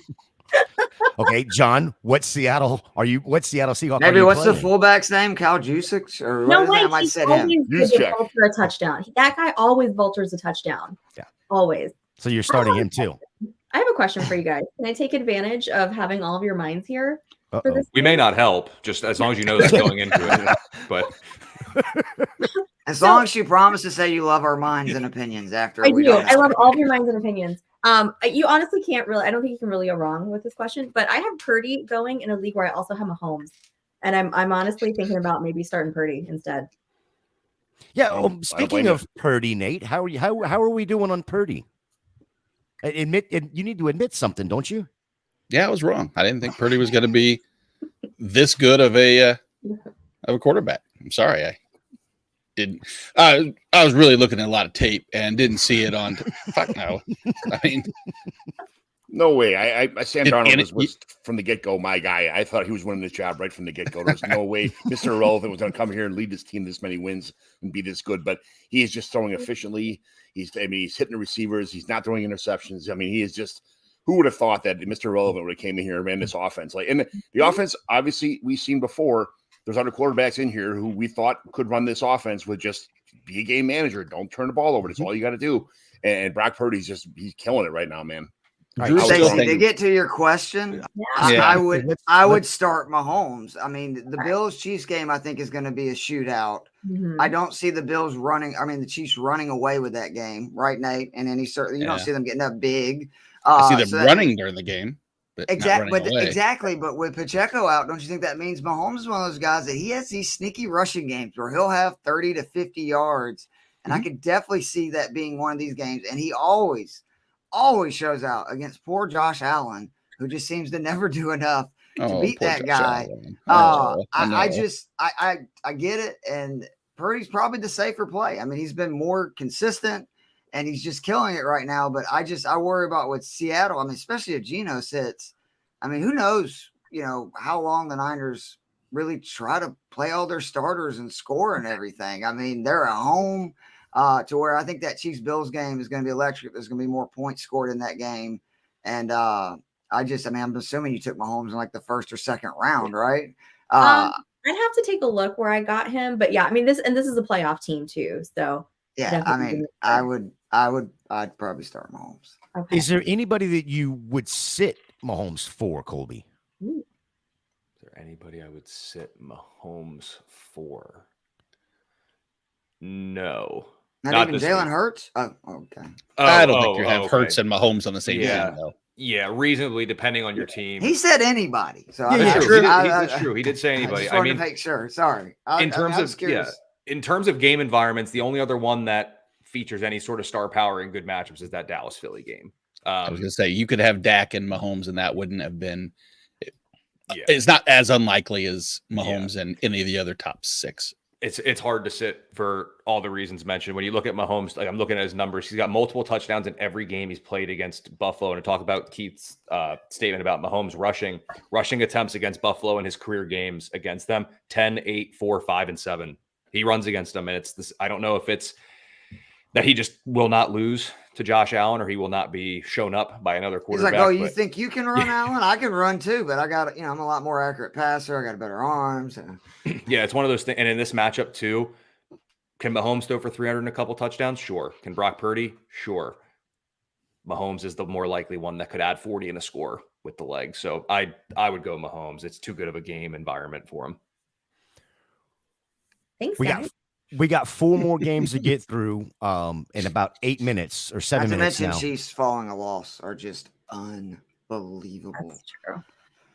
Who did they lose to again? I'm not sure. I can't remember who was it. Yeah, I got mute power, Stacey. That's funny. So does she, by the way, Nate. Well. I just don't know how to do it. So I'll show you all those neat little tricks on this later on. Give me the IDP side of this game, Nate. Anybody on Seattle that's worth outside of Bobby Wagner, Jamal Adams. Jamal Adams is, I think, a really good smash play. San Francisco, Bosa, maybe Chase Young, Fred Warner, Dre Greenlaw if he's not beaten up on Eagles staffers, and that's it. Moving over to the aforementioned Buffalo at Kansas City. Kansas City favored by 1, over under of 49. Oh, wow. Who is out of this game? Well, we know it's no Isaiah Pacheco. Pretty significant loss there, of course. Donovan Smith. Oh, I'm on mute. No, you're good. No, I said it kills me, Pacheco, but I have him in like every league. Yeah, it me just too. Makes me sick. Donovan Smith is out on the offensive line. Brian Cook in the secondary, and then Drew Tranquil's out, but Nick Bolton has returned. Nate thought Stacy figured out where that mute button was there. I did. It was awesome. Allen and Mahomes, we discussed this a little bit ago. You're playing both of these guys if you have them, right? This game is just going to be throw, consistently throwing the ball. James Cook has been on fire. Interesting. I saw this this morning, and I believe it was Eric Moody that had this. James Cook has over 20 plus touches and scored 16 or more fantasy points in 2 consecutive games.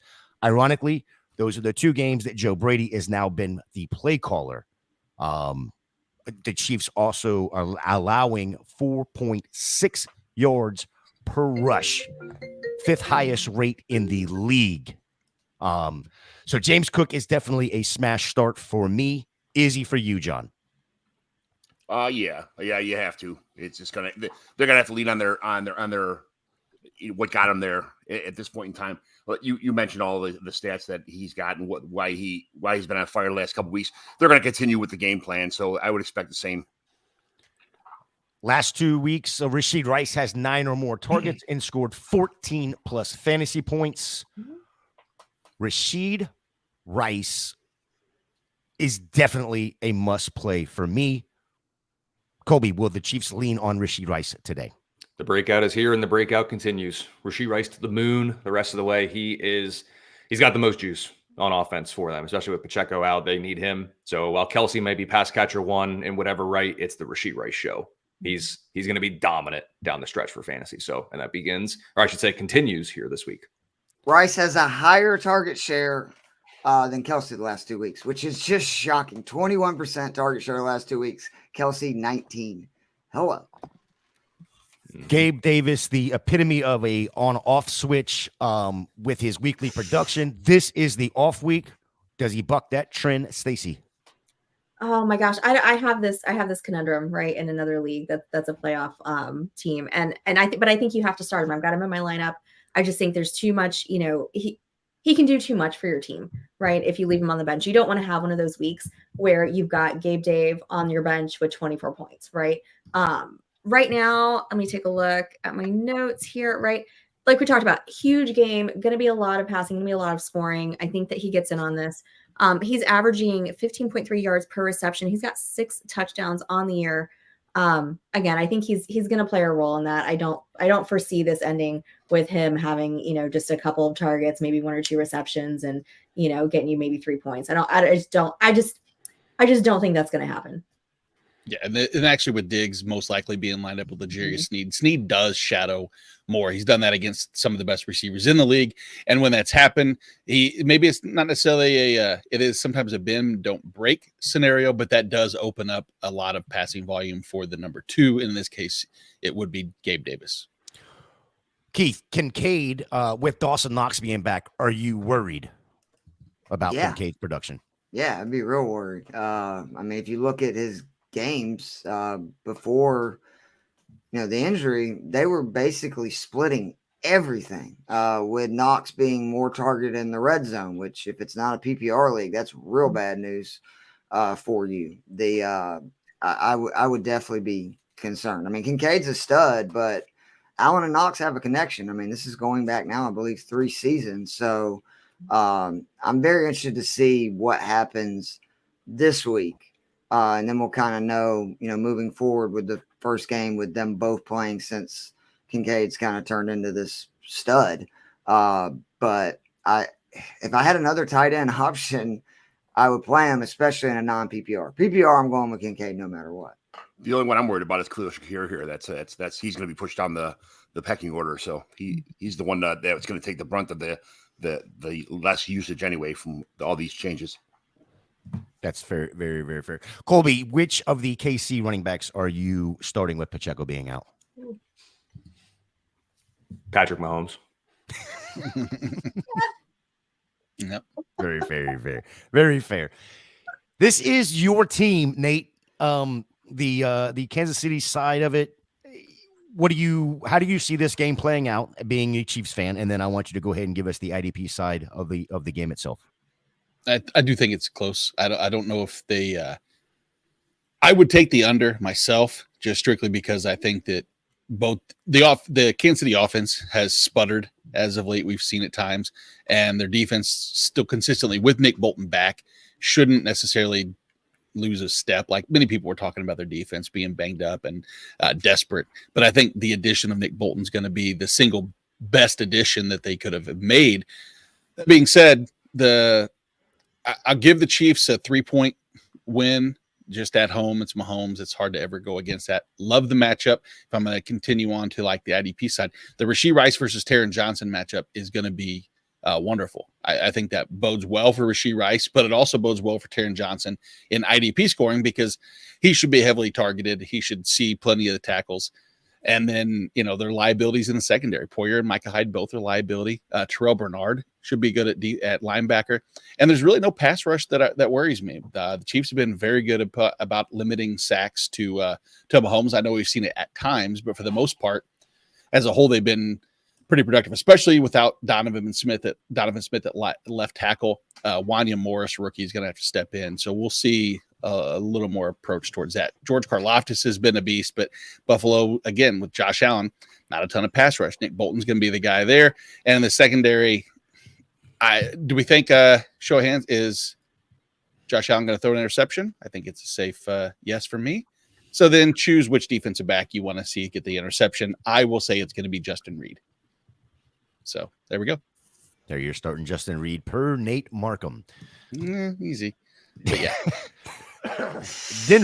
Denver at the Chargers. Chargers favored by 2.5, over under of 44. Looks like the only one out is Samaje Perine. Is that correct? And he's not even out. He's questionable. No, he's just questionable. Yeah. Okay. Of course, there is no weather in this one that we need to worry about because it never rains in Southern California. Chargers allow the fourth most points to quarterbacks on the season. They haven't been so great lately, or they have tightened up better lately. Is Russ cracking your lineup, Colby? 100%. Yep. I actually prefer him to Justin Herbert this week. I know I see the next talking point what's coming up here, but this Chargers defense is so bad. I expect a big day from Russ, so I am actively trying to start him if I can. And remember, they played Zappy last week, so that has a little bit to do with why they're got a little bit better against QBs in recent weeks. Yeah, I mean, he did throw for 3 touchdowns in the first half just the other day. Yeah, the Steelers are a dumpster fire right now. So Yes, they are. God, it's so bad. It is so bad. That was supposed to be like a 4-4 game or a 0-0 tie, something like that. And it turns out that Vegas was completely wrong on that one with the over-under. Me and Joe were recording a show, picked the game, laughed about how, we got to both take the Steelers, and literally turned on the TV. I called Joe right back, and I was like, well, we're idiots. They're already down 21-0.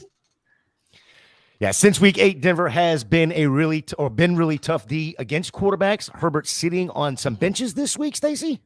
Yeah, I mean, he's on my bench. I have the choice between him and CJ Stroud, and I put Stroud in. Herbert's just not. Is that really another playoff team, Stacey? Because you've already said 5 different times that you had a playoff team decision. Yeah. Humble brag. Yeah, exactly. 11th place team. I'm deciding between Bryce Young and thanks, Stace. I have 19 leagues and only 18 of them made the playoffs, Keith. That is not even true. This is probably like my worst season that I've had in a while. Just another one. Good Lord, I know. Good God. We love you, Stacey. Never in all my 18 years of being on Earth. All my teams next year, for sure. I thought John was the flex guy. I didn't realize Stacey was over there just straight flex them. No, flex away. Your questions have just lent themselves to like stuff that I've been dealing with this week. Whoa. Oh, hang on. I'm going to bring up never blame. Colby, I'm glad she brought up because it's the Herbert versus Love or Herbert or Love, Herbert or Purdy. Can you start Herbert over either one of those guys this week? Not this week. Nope. Jordan Love over Herbert, Purdy over Herbert. John, who is a flex in this game? Excuse me. I got a frog in my throat here, but I'm going to. I didn't, as far as flex was concerned, I didn't have anybody from this game. But I mean, I bet you. I mean, I don't want to be that guy, but I'm going to say that Quentin Johnson is getting a little more volume. I mean, I think that he's going to start. If he's getting 7 or 8 attempts a game, he's going to have to do something. So, as a deep flex, let's say a second flex, something like that. I mean, you have to start. You have to start trusting Quentin Johnson at some point in time. I mean, he hasn't looked great, but he has to start producing. So I'm going to say Quentin Johnson is like a second flex on your team. I would say. That sounded so gross. Did you throw up in your mouth when you said that? Because that sounded. I was trying to get it out, and before I said it, I was like, "Yes, exactly." That just sounded so gross. Can we ever give Justin Herbert some of the blame for why the Chargers suck year after year? I'm so sick of people telling me how great he is when it's like Quentin Johnson, first round talent everybody loved, not any good. What's the deal? Why is everybody so in love with Herbert? I don't get it. I'm the same page. I'm not a big Herbert fan at all. Well, it's because Colby puts it out that Herbert's really, really good. It's never the star quarterback's fault when they have someone else to blame. If there's someone else to blame, they will take it. It's Colby's QB is the reason why now I'm like, screw these guys, because Stroud, who's somebody I'll go ahead and tell you, I thought was going to not be a good NFL QB. He's got a suspect offensive line. No offense to Nico Collins and Tank Dell. I don't think either one of them are legit like number 1 wide receivers in the NFL. He doesn't have any running backs, and all he's doing is just lighting it up. So I don't want to hear any more excuses for – he's got a defensive-minded coach. Like, I mean, these QBs obviously can make, chicken salad out of chicken shit. So sorry. With no P. Ryan potentially as Javonte Williams and RB1. I said with all due respect. Yeah. Sorry. That's all right. With no P. Ryan potentially is Javonte Williams and RB1 this week.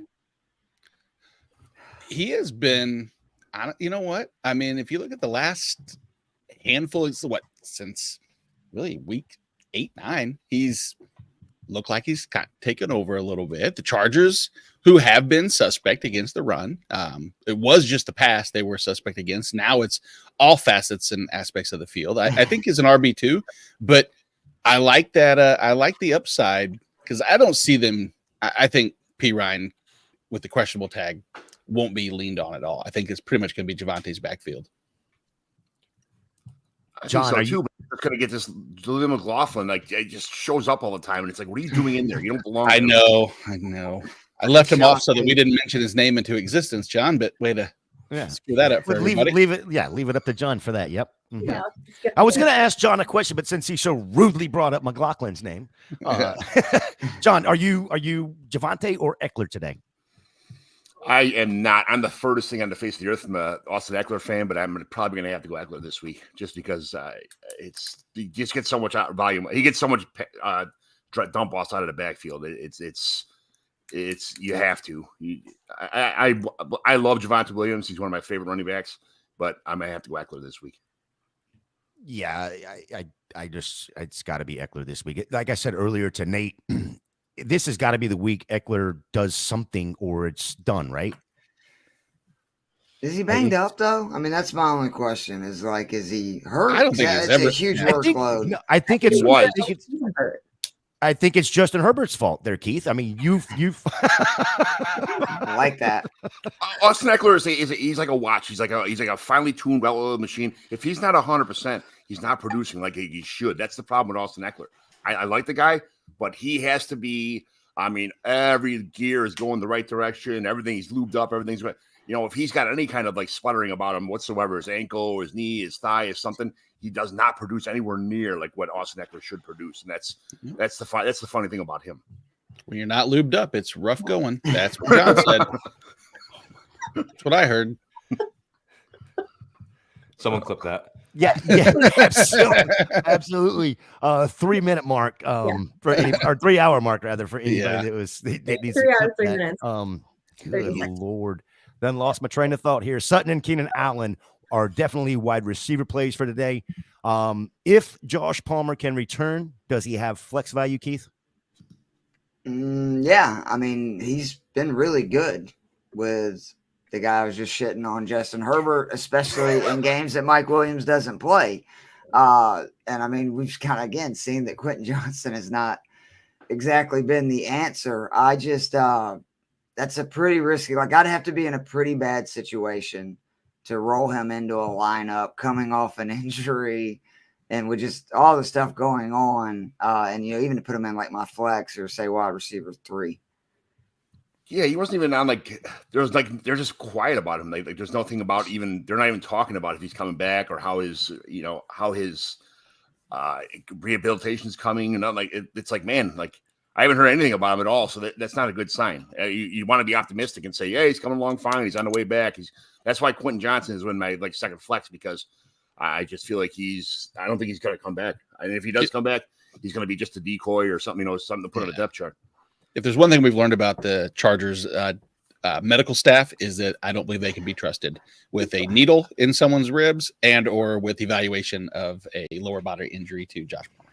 That's whose fault it is on the Chargers. The medical staff. There you go. Yeah. That's who got stupid, Josh Herbert into the game in the first place. Fire Brendan Staley.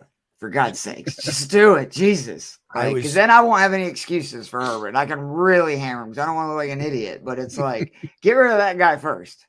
I was sitting here wondering how Nate was going to put the needle into Justin Herbert's hand, and you just put it right in his hand and said, "Here, go stick it in Tyrod's chest and be done with it." Right? Exactly. Stacey, Gerald Everett returned to a tight end 1 2 weeks ago. Mm-hmm. Can he do it 2 weeks later, going up against a porous Denver D versus the tight ends?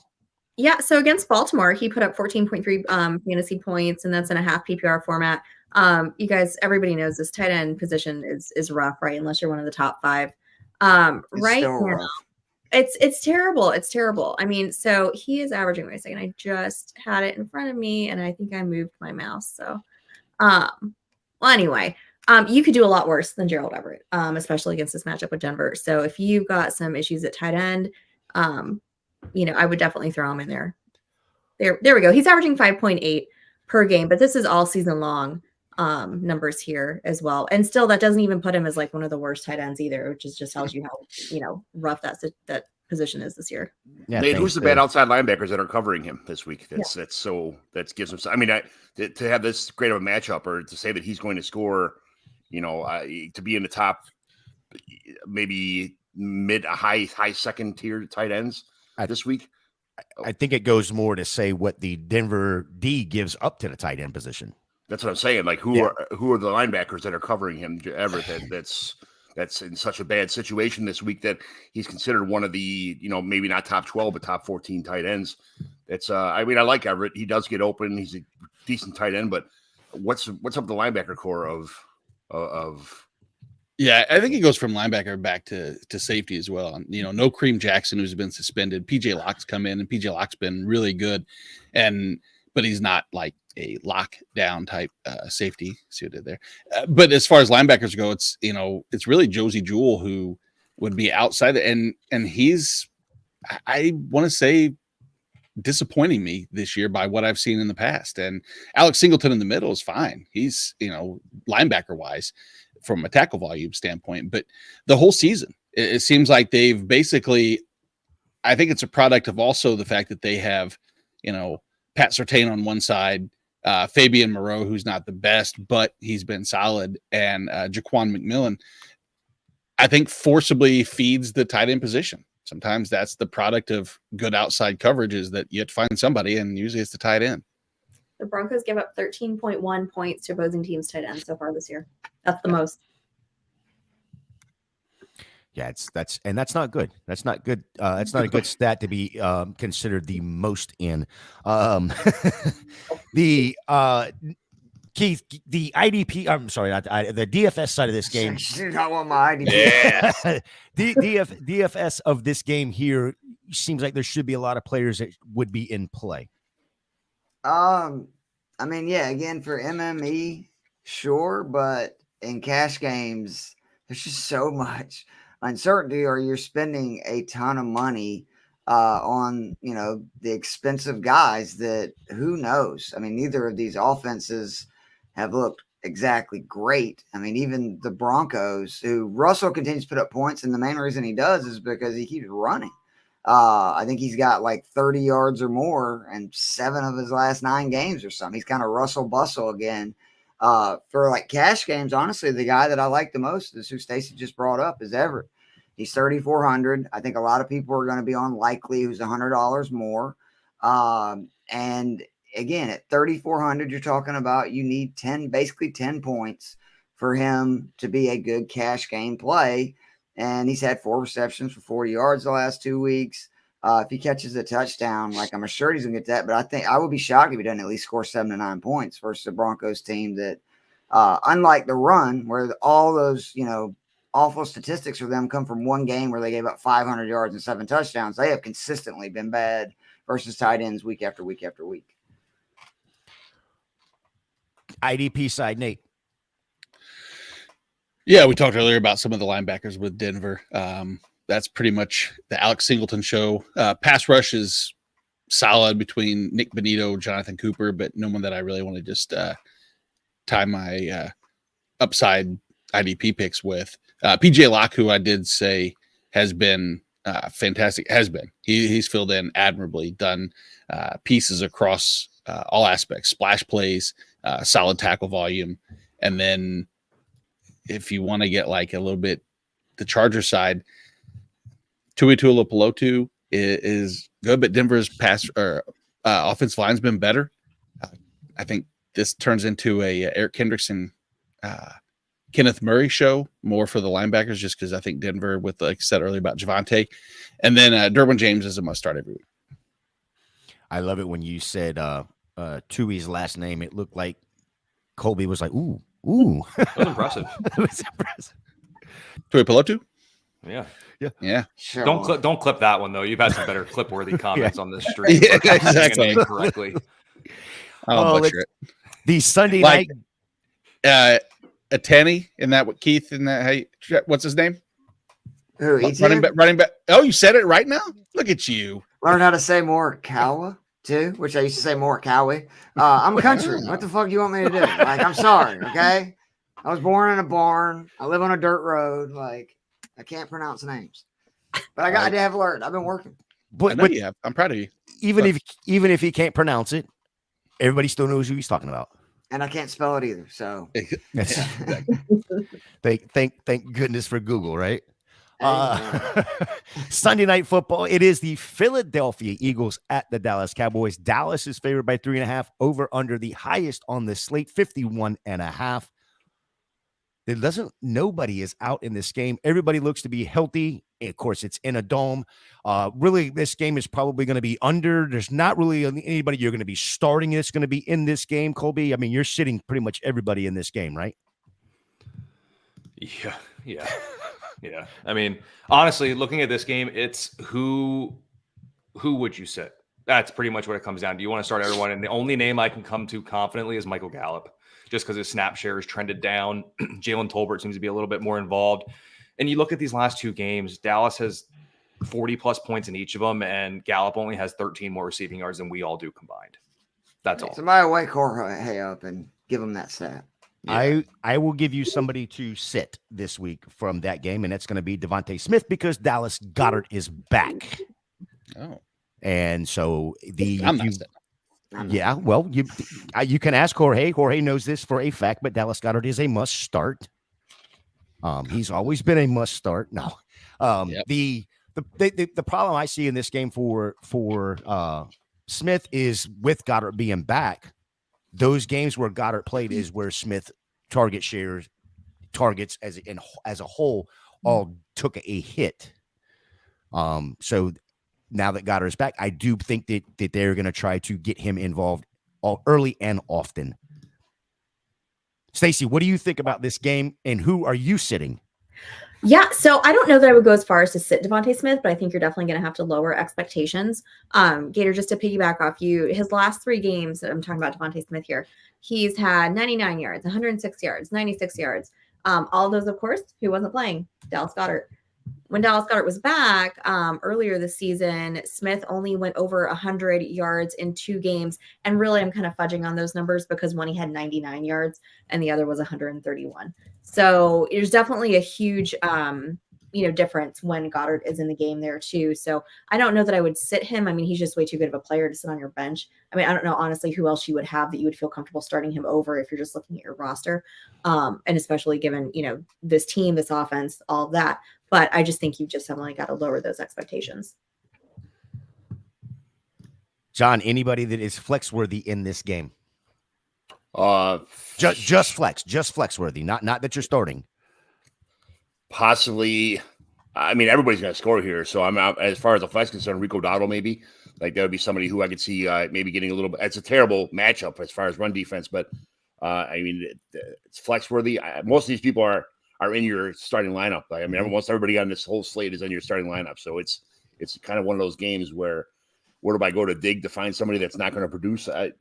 Possibly Rico Dowdle, but that's going to be the Tony Pollard show because this is a really important game. But Rico Dowdle would be somebody that I could possibly fight just in case something happened, or if there was matchup dependent. So they'd be the only person I could think of. What does the DFS look like in this one here? I want to send this to Colby. I want to hear what Colby has to say about the DFS side of this game. I mean, good luck. It's the showdown slate for this one's going to be interesting. I pretty much focused on the main slate, so through the 4 o'clock games, but like this, I'm pretty sure that you can do Sunday showdowns where it's only the evening one. I mean, I have to start Dak just because he's absolutely torched Philly the last couple of times they played. So it seems like he's a lock. And look at the Vegas lines. Like when you look at Dak's player props, his passing touchdowns is 2.5. Like that's pretty insane for a quarterback. So like you're going to look to him. And then outside of that, if you go Dak, you have to put CeeDee Lamb in there. Maybe you end up going like Ferguson versus taking a chance on like the Cooks and the Gallups of the world, which I would not do Gallup. I mean, this one, some Sunday showdown slates are not very fun, but this one is. But at the expense of how fun the game is going to be, the lineup process is going to be a nightmare. Like you have other games where it's so simple. It's like, cool, I'm just going to have the same lineup as 78,000 other people because there's only 6 very easy plays. Whereas this one, you're going to have some chance to deviate. If I haven't looked at the pricing at all, but I would prioritize Dak, CD, and AJ Brown, and that's not exactly a hot take by any means. Well, see, you're not a real degenerate like me because I've already done showdown lineups for Sunday and Monday. There you go. And Gator, you're going to like this. I like putting Goddard as my captain at 8,100. That allows me to have Hurts, Lamb, and Prescott running it back with Cooks and Turpin. I tried a million different ways to get one of those other Eagle studs in there. You can't. Like, you just can't. There's not enough money, and I'm with you that you've got to have the Dak Lamb combo. You've got to have Hurts.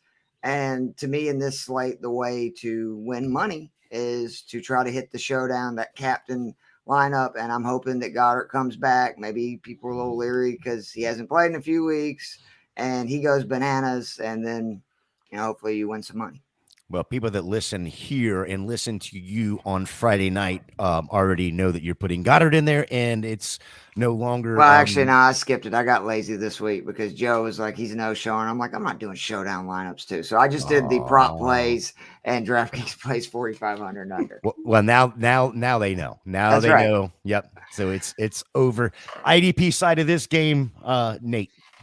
Yeah, there's a lot. I mean, the pass rushers for Philly. Flip a coin which one you want between Hassan Reddick, Josh Sweat. Any one of them is capable, but Dallas's offensive line is pretty stout as far as keeping Dak upright. Zach Cunningham is the main linebacker to roster, but Nicholas Morrow has been seeing some play. I wonder about Shaq Leonard's involvement early on, so I'm not 100% certain if Nicholas Morrow will start seeing some of his early down work eaten into by Leonard, or if that'll be a next week thing. Kevin Byard should be in a good spot, as is Reed Blankenship. For the Dallas Cowboys, again, the pass rush against Philly has actually been good, but that's just strictly because Jalen Hurts has been holding on to the ball a lot longer than normal, trying to make something happen. So sure, Micah Parsons will get to him. You're going to start Micah Parsons regardless, even if he doesn't. The sleeper bonus play Marquise Bell, who's defensive back eligible, starting at linebacker, seeing the majority of the linebacker snaps there, is in a good spot, a la Damone Clark. And then in secondary, everybody wants to, go the Deron Bland, hoping for the pick 6. I don't necessarily bank on that. I think that's an unworthy investment, but he has been that guy. So if it's cornerback leagues, you're starting him. Yeah, until last week when he just got absolutely torched. He gets torched all the time. That's the problem with those guys that are like Janoris Jenkins back in the day, Alontae Taylor, who I said earlier. Those are the guys that high propensity for splash plays, high propensity for getting beat up on slants, etc. Great corners, Nate. People don't even throw at them. Like, to me, that's always like when somebody's a great corner, they won't even throw it over in their direction. Exactly. Derek Stingley. Move over to the Monday night games. There's 2 of them. And ironically, they both started at exactly 8:18. Why can't it be 8:15, 8 o'clock, 8:20, but 8:18? This is so dumb. I hate 2 Monday night games. I hate it. Start 1 to 5 for all I care. Yes. I don't care. Yes. This is ridiculous, but we have to talk about them. You have Tennessee at Miami. Miami favored by 13. 46.5 is the over-under. Who is out of this game, Nate? Well, the big one is Jeffrey Simmons, honestly. Jerome Baker on the other side is placed on the IR. That's a big one as well. And then the secondary for Tennessee is Christian Fulton. Tua finished week 13 with a season-low 24 pass attempts. Since week 4, he's only had 2 games with 20 or more fantasy points. Is this the week that it all turns back around for Tua, Stacey? Yeah. I mean, Tennessee their defense hasn't been as great as it was earlier in the season. And I think that even goes for their run defense too. So I see this being a pretty easily handled game for Miami. Somehow, some way, Henry avoided concussion protocol. Not sure how that happened. He should be good to go. Colby, do you trust him to put in your starting lineup? I don't feel good about it, but I'll be starting him. Got to hope that they can somehow get down there, let him get a touchdown. He's going to get carries even when they're getting blown out. He's going to continue to get carries. You're probably safe for at least 15 plus touches. If he can get you 70 and a touchdown, you'll be happy. So I'm starting him. I don't feel good about it though. We talked about A-Chain earlier. He could be a league winner this year. Took over control, and I know Colby brought it up. Last week they gave the ball to him way more at the very end, not needing Mostert, but he took control of that backfield as far as the snap share. Tennessee D used to be impossible to run against, but no Simmons. John, are you firing up Achane, Mostert, Jeff Wilson? I mean, I don't know about Jeff Wilson, but I don't know about Jeff Wilson, but the problem is those are league winners. This is week 14. You can't mess around. You're like a lot of times you need to be in the playoffs, and this is the deciding factor in some of your games. I don't. They're going to kind of call it like cannibal each other a little bit with the amount of carries they're both going to have, but at the same time, both of them are just so explosive, especially A-Chain. You can't sit them if you have them on your roster. You have to go with them. It's one of those things. I said this about Cooper Kupp last week, and he stuck it up my butt. But it's one of those things where you have to start your studs, kind of thing. Nate, DeAndre, go ahead. What?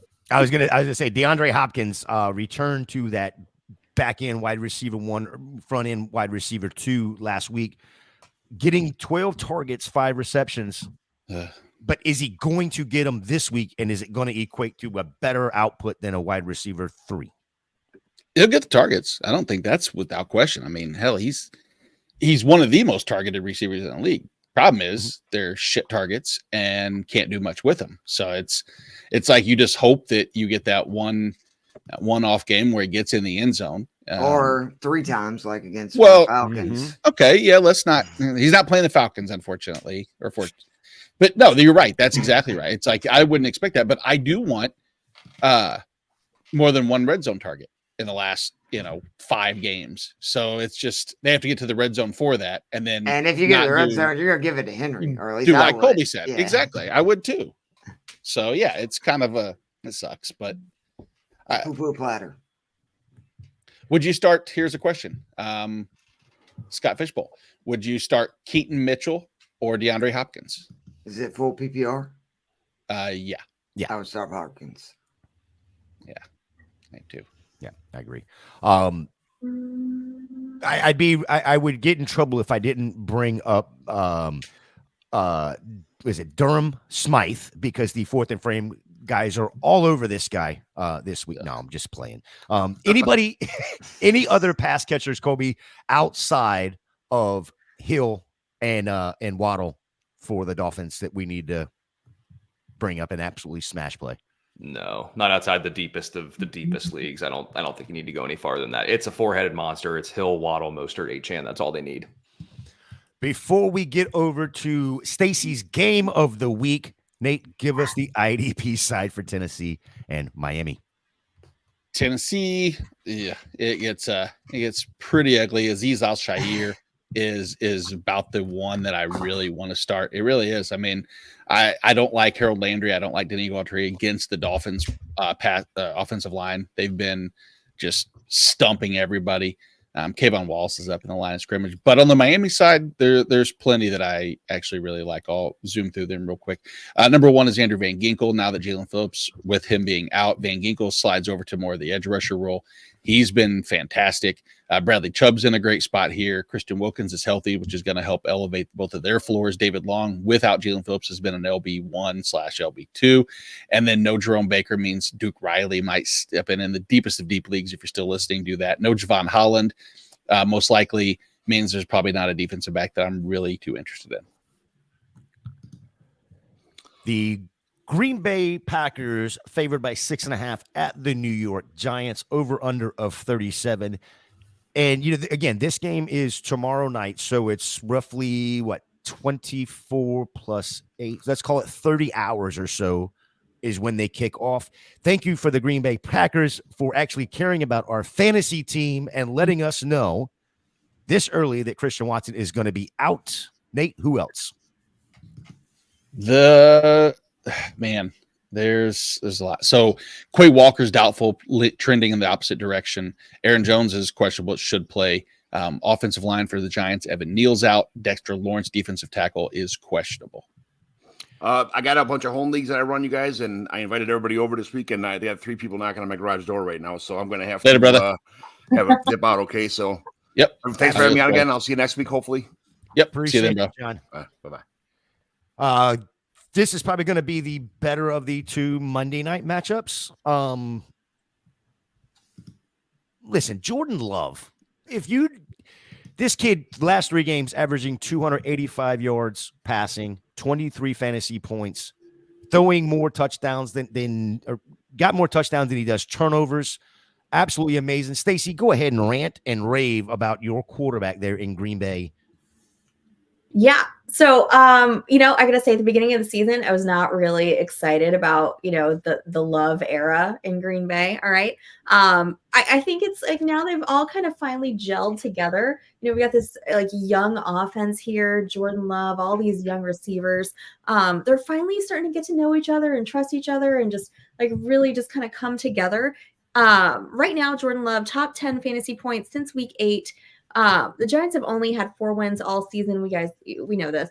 And they've all been against teams with losing records. Back to Jordan Love, his last 4 games, he's had over 20 fantasy points. He's got 22, 24, 32, and 29 against Nate's Kansas City Chiefs. Are we not going to have Christian Watson? That's okay. You know why? Because we got Jaden Reed. It's going to be fine. It's going to totally be fine. We're playing against Tommy Cutlets. It's a fun story, but Packers going to come away with the win this week. Colby, the Green Bay Packers have had a less than good running back room over the last few weeks without having Aaron Jones in there. Seems like Aaron Jones is going to play, is going to start. Is he somebody you are plugging in automatically going up against this Giants D? Depending on what options you have, obviously will come into play, but can I ask real quick, Colby? Because I actually have this question in a league that I need to win in. I have Javonte Williams, Tony Pollard. I picked up Edwards-Helaire, and then I have a returning Aaron Jones. I can start 3 of them with the 2 backs and the flex. Right now, I do not have Aaron Jones in. Would you put him in over any of those 3 guys? I think I would lean over Edwards-Helaire. I don't know. That's just me. I'm not a big CEH guy. I don't know that. I hate to say it because Nate's on. If he wasn't on, I'd word it. But yeah. I feel like Kansas City is going to play from behind, which will benefit McKinnon more. And here's the thing. I'm going to contradict myself. I do think Green Bay is somewhat cautious with Aaron Jones because if we are being honest, Green Bay should win this game without having to give Aaron Jones a full, hey, we need you type RB1 workload. Agreed. So I don't think they'll have to use him too much. I think they are cautious with him. I don't want to assume that Green Bay is looking towards next week already because they do need to win now, but I think they probably can look towards next week because they should be able to handle the Giants pretty easily. So yeah, if you can, I would probably sit Jones. I'm just worried about them being cautious with him. And with AJ Dillon, they don't need to like rush Jones back out there. Just let Dillon go out there, let him, plod for his 5 or 6 yards of carry and be fine.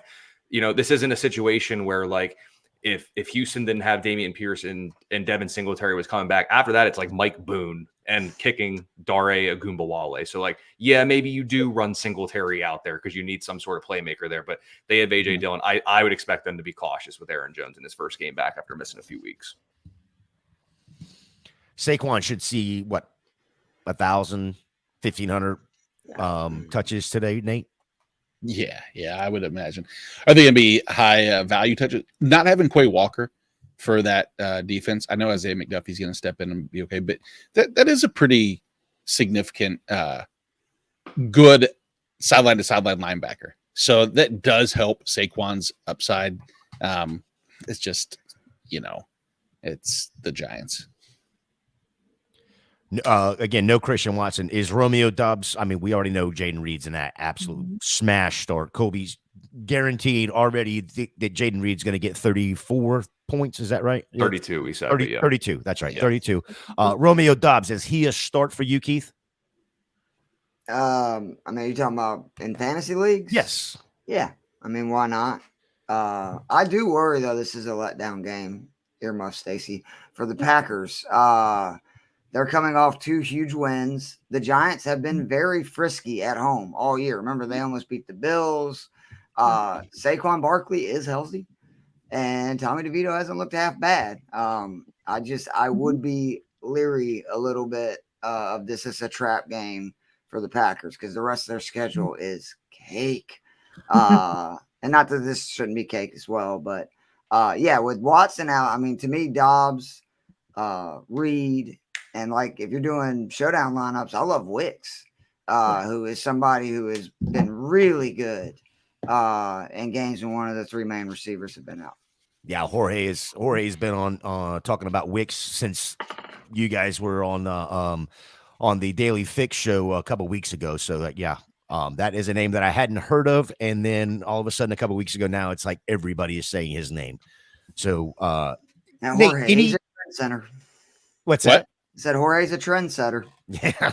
Well, Jorge's a lot of things. I don't know if trendsetter would be the first thing that comes to mind, but hi boss. I'm sorry. I didn't get canceled yet. Nate, is there any wide receivers from the Giants that are playable? No, you're not going to play any of them. I'm sorry. You're not going to even flex worthy. Not for me. It's not flex worthy. I feel like I can find plenty of other flex options outside of a bad situation that shows for me there's no real true ceiling play from a target volume other than the one-off explosion play, which I don't want to invest in. Kobe, is Tucker Kraft somebody that you are actively looking at in DFS? But I guess it's a Sunday night game or Monday night game. So would he be somebody if you were looking at a showdown lineup to plug in? That's me. Yeah. Showdown, sure, for Monday night, I think, because what's going to happen in that slate is everyone's going to look to Romeo Doubs and Jaden Reed because they're the biggest beneficiary. So if you're going to zig where others zag, go ahead, take a look at Tucker Kraft. One thing I will say is that in the past couple of weeks, Green Bay has gotten very pass happy in the red zone. Not sure if that's just with Aaron Jones being out the last couple of weeks, but they're, if I'm not mistaken, from when I wrote it up earlier in the week, they're throwing at one of the highest clips in the red zone over the last couple of weeks. So if that's going to be the case, Tucker Kraft's the tight end. So if you expect the ownership to be lower on him on Monday night than some of those other guys, zig well other zag. I want to get to Kyle's question here in just a quick second. We've only got about 20 minutes or so before games start to kick off, and I want to get out of here so we can go set our lineups. Quickly, Nate, get the IDP side of this game. Yeah, Rashawn Gary is a smash play. Love Rashawn Gary in this matchup. I think Preston Smith could be someone that you can definitely look at too, because the Giants' offensive line is the worst in football. I mean, no Evan Neal even to add to that. No Quay Walker means that Devondre Campbell, and then throw in Isaiah McDuffie if you need to. Jonathan Owens has established the strong safety role, even with Rudy Ford and Darnell Savage returning. And then for I'm going to say the Giants side, that's Bobby Okereke, Xavier McKinney. That's it. Let's run around the frames for answering Kyle's question here. Pick one running back, one wide receiver, one flex.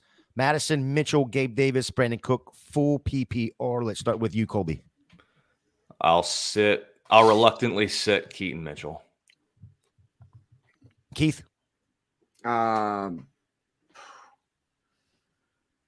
I would reluctantly sit Brandon Cooks. Ooh. Unless you need upside. I mean, I'm looking at volume, right? And he is seeing the least volume of those four players by far. Now, if it's something where you need a smash play, I definitely would play Cooks. But if you're looking at you just need 3 steady games, he's the one that is the biggest risk factor. I know it's a great matchup. I know he's been playing really well, but you look at it, he hasn't seen more than like 4 targets yet. I think in a game. He's doing a lot with what he's getting. So that would scare me a little bit. Stacy? I would take Mitchell and Gabe Dave. The eye test with Madison, he hasn't looked that great, right? Keaton Mitchell's had a lot more explosive plays. I just like that offense a little bit better. Well, as far as that part is concerned. And then, yeah, Gabe Davis, I think. Those are my two.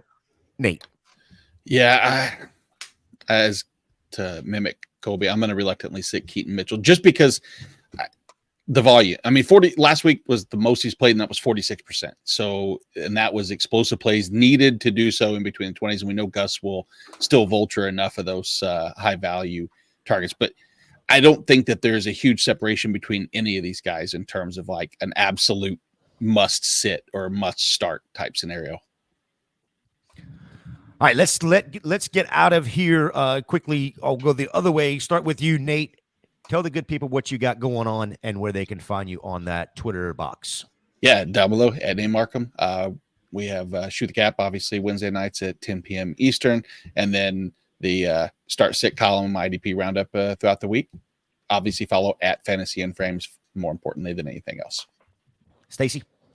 Yeah, guys, you can catch me over on Dynasty 365, 8 o'clock Eastern time on Wednesday nights.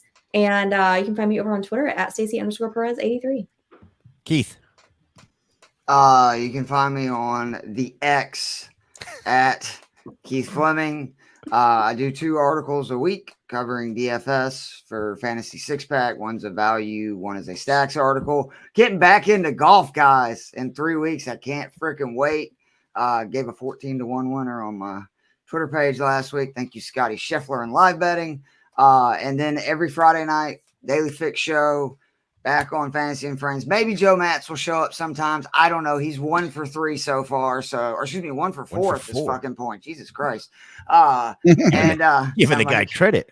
And then got a show on Fantasy Six Pack on Thursday, also with Joe Matz doing DFS, and then every Wednesday on ESPN Northwest Florida from 12 p.m. to 12:40 p.m.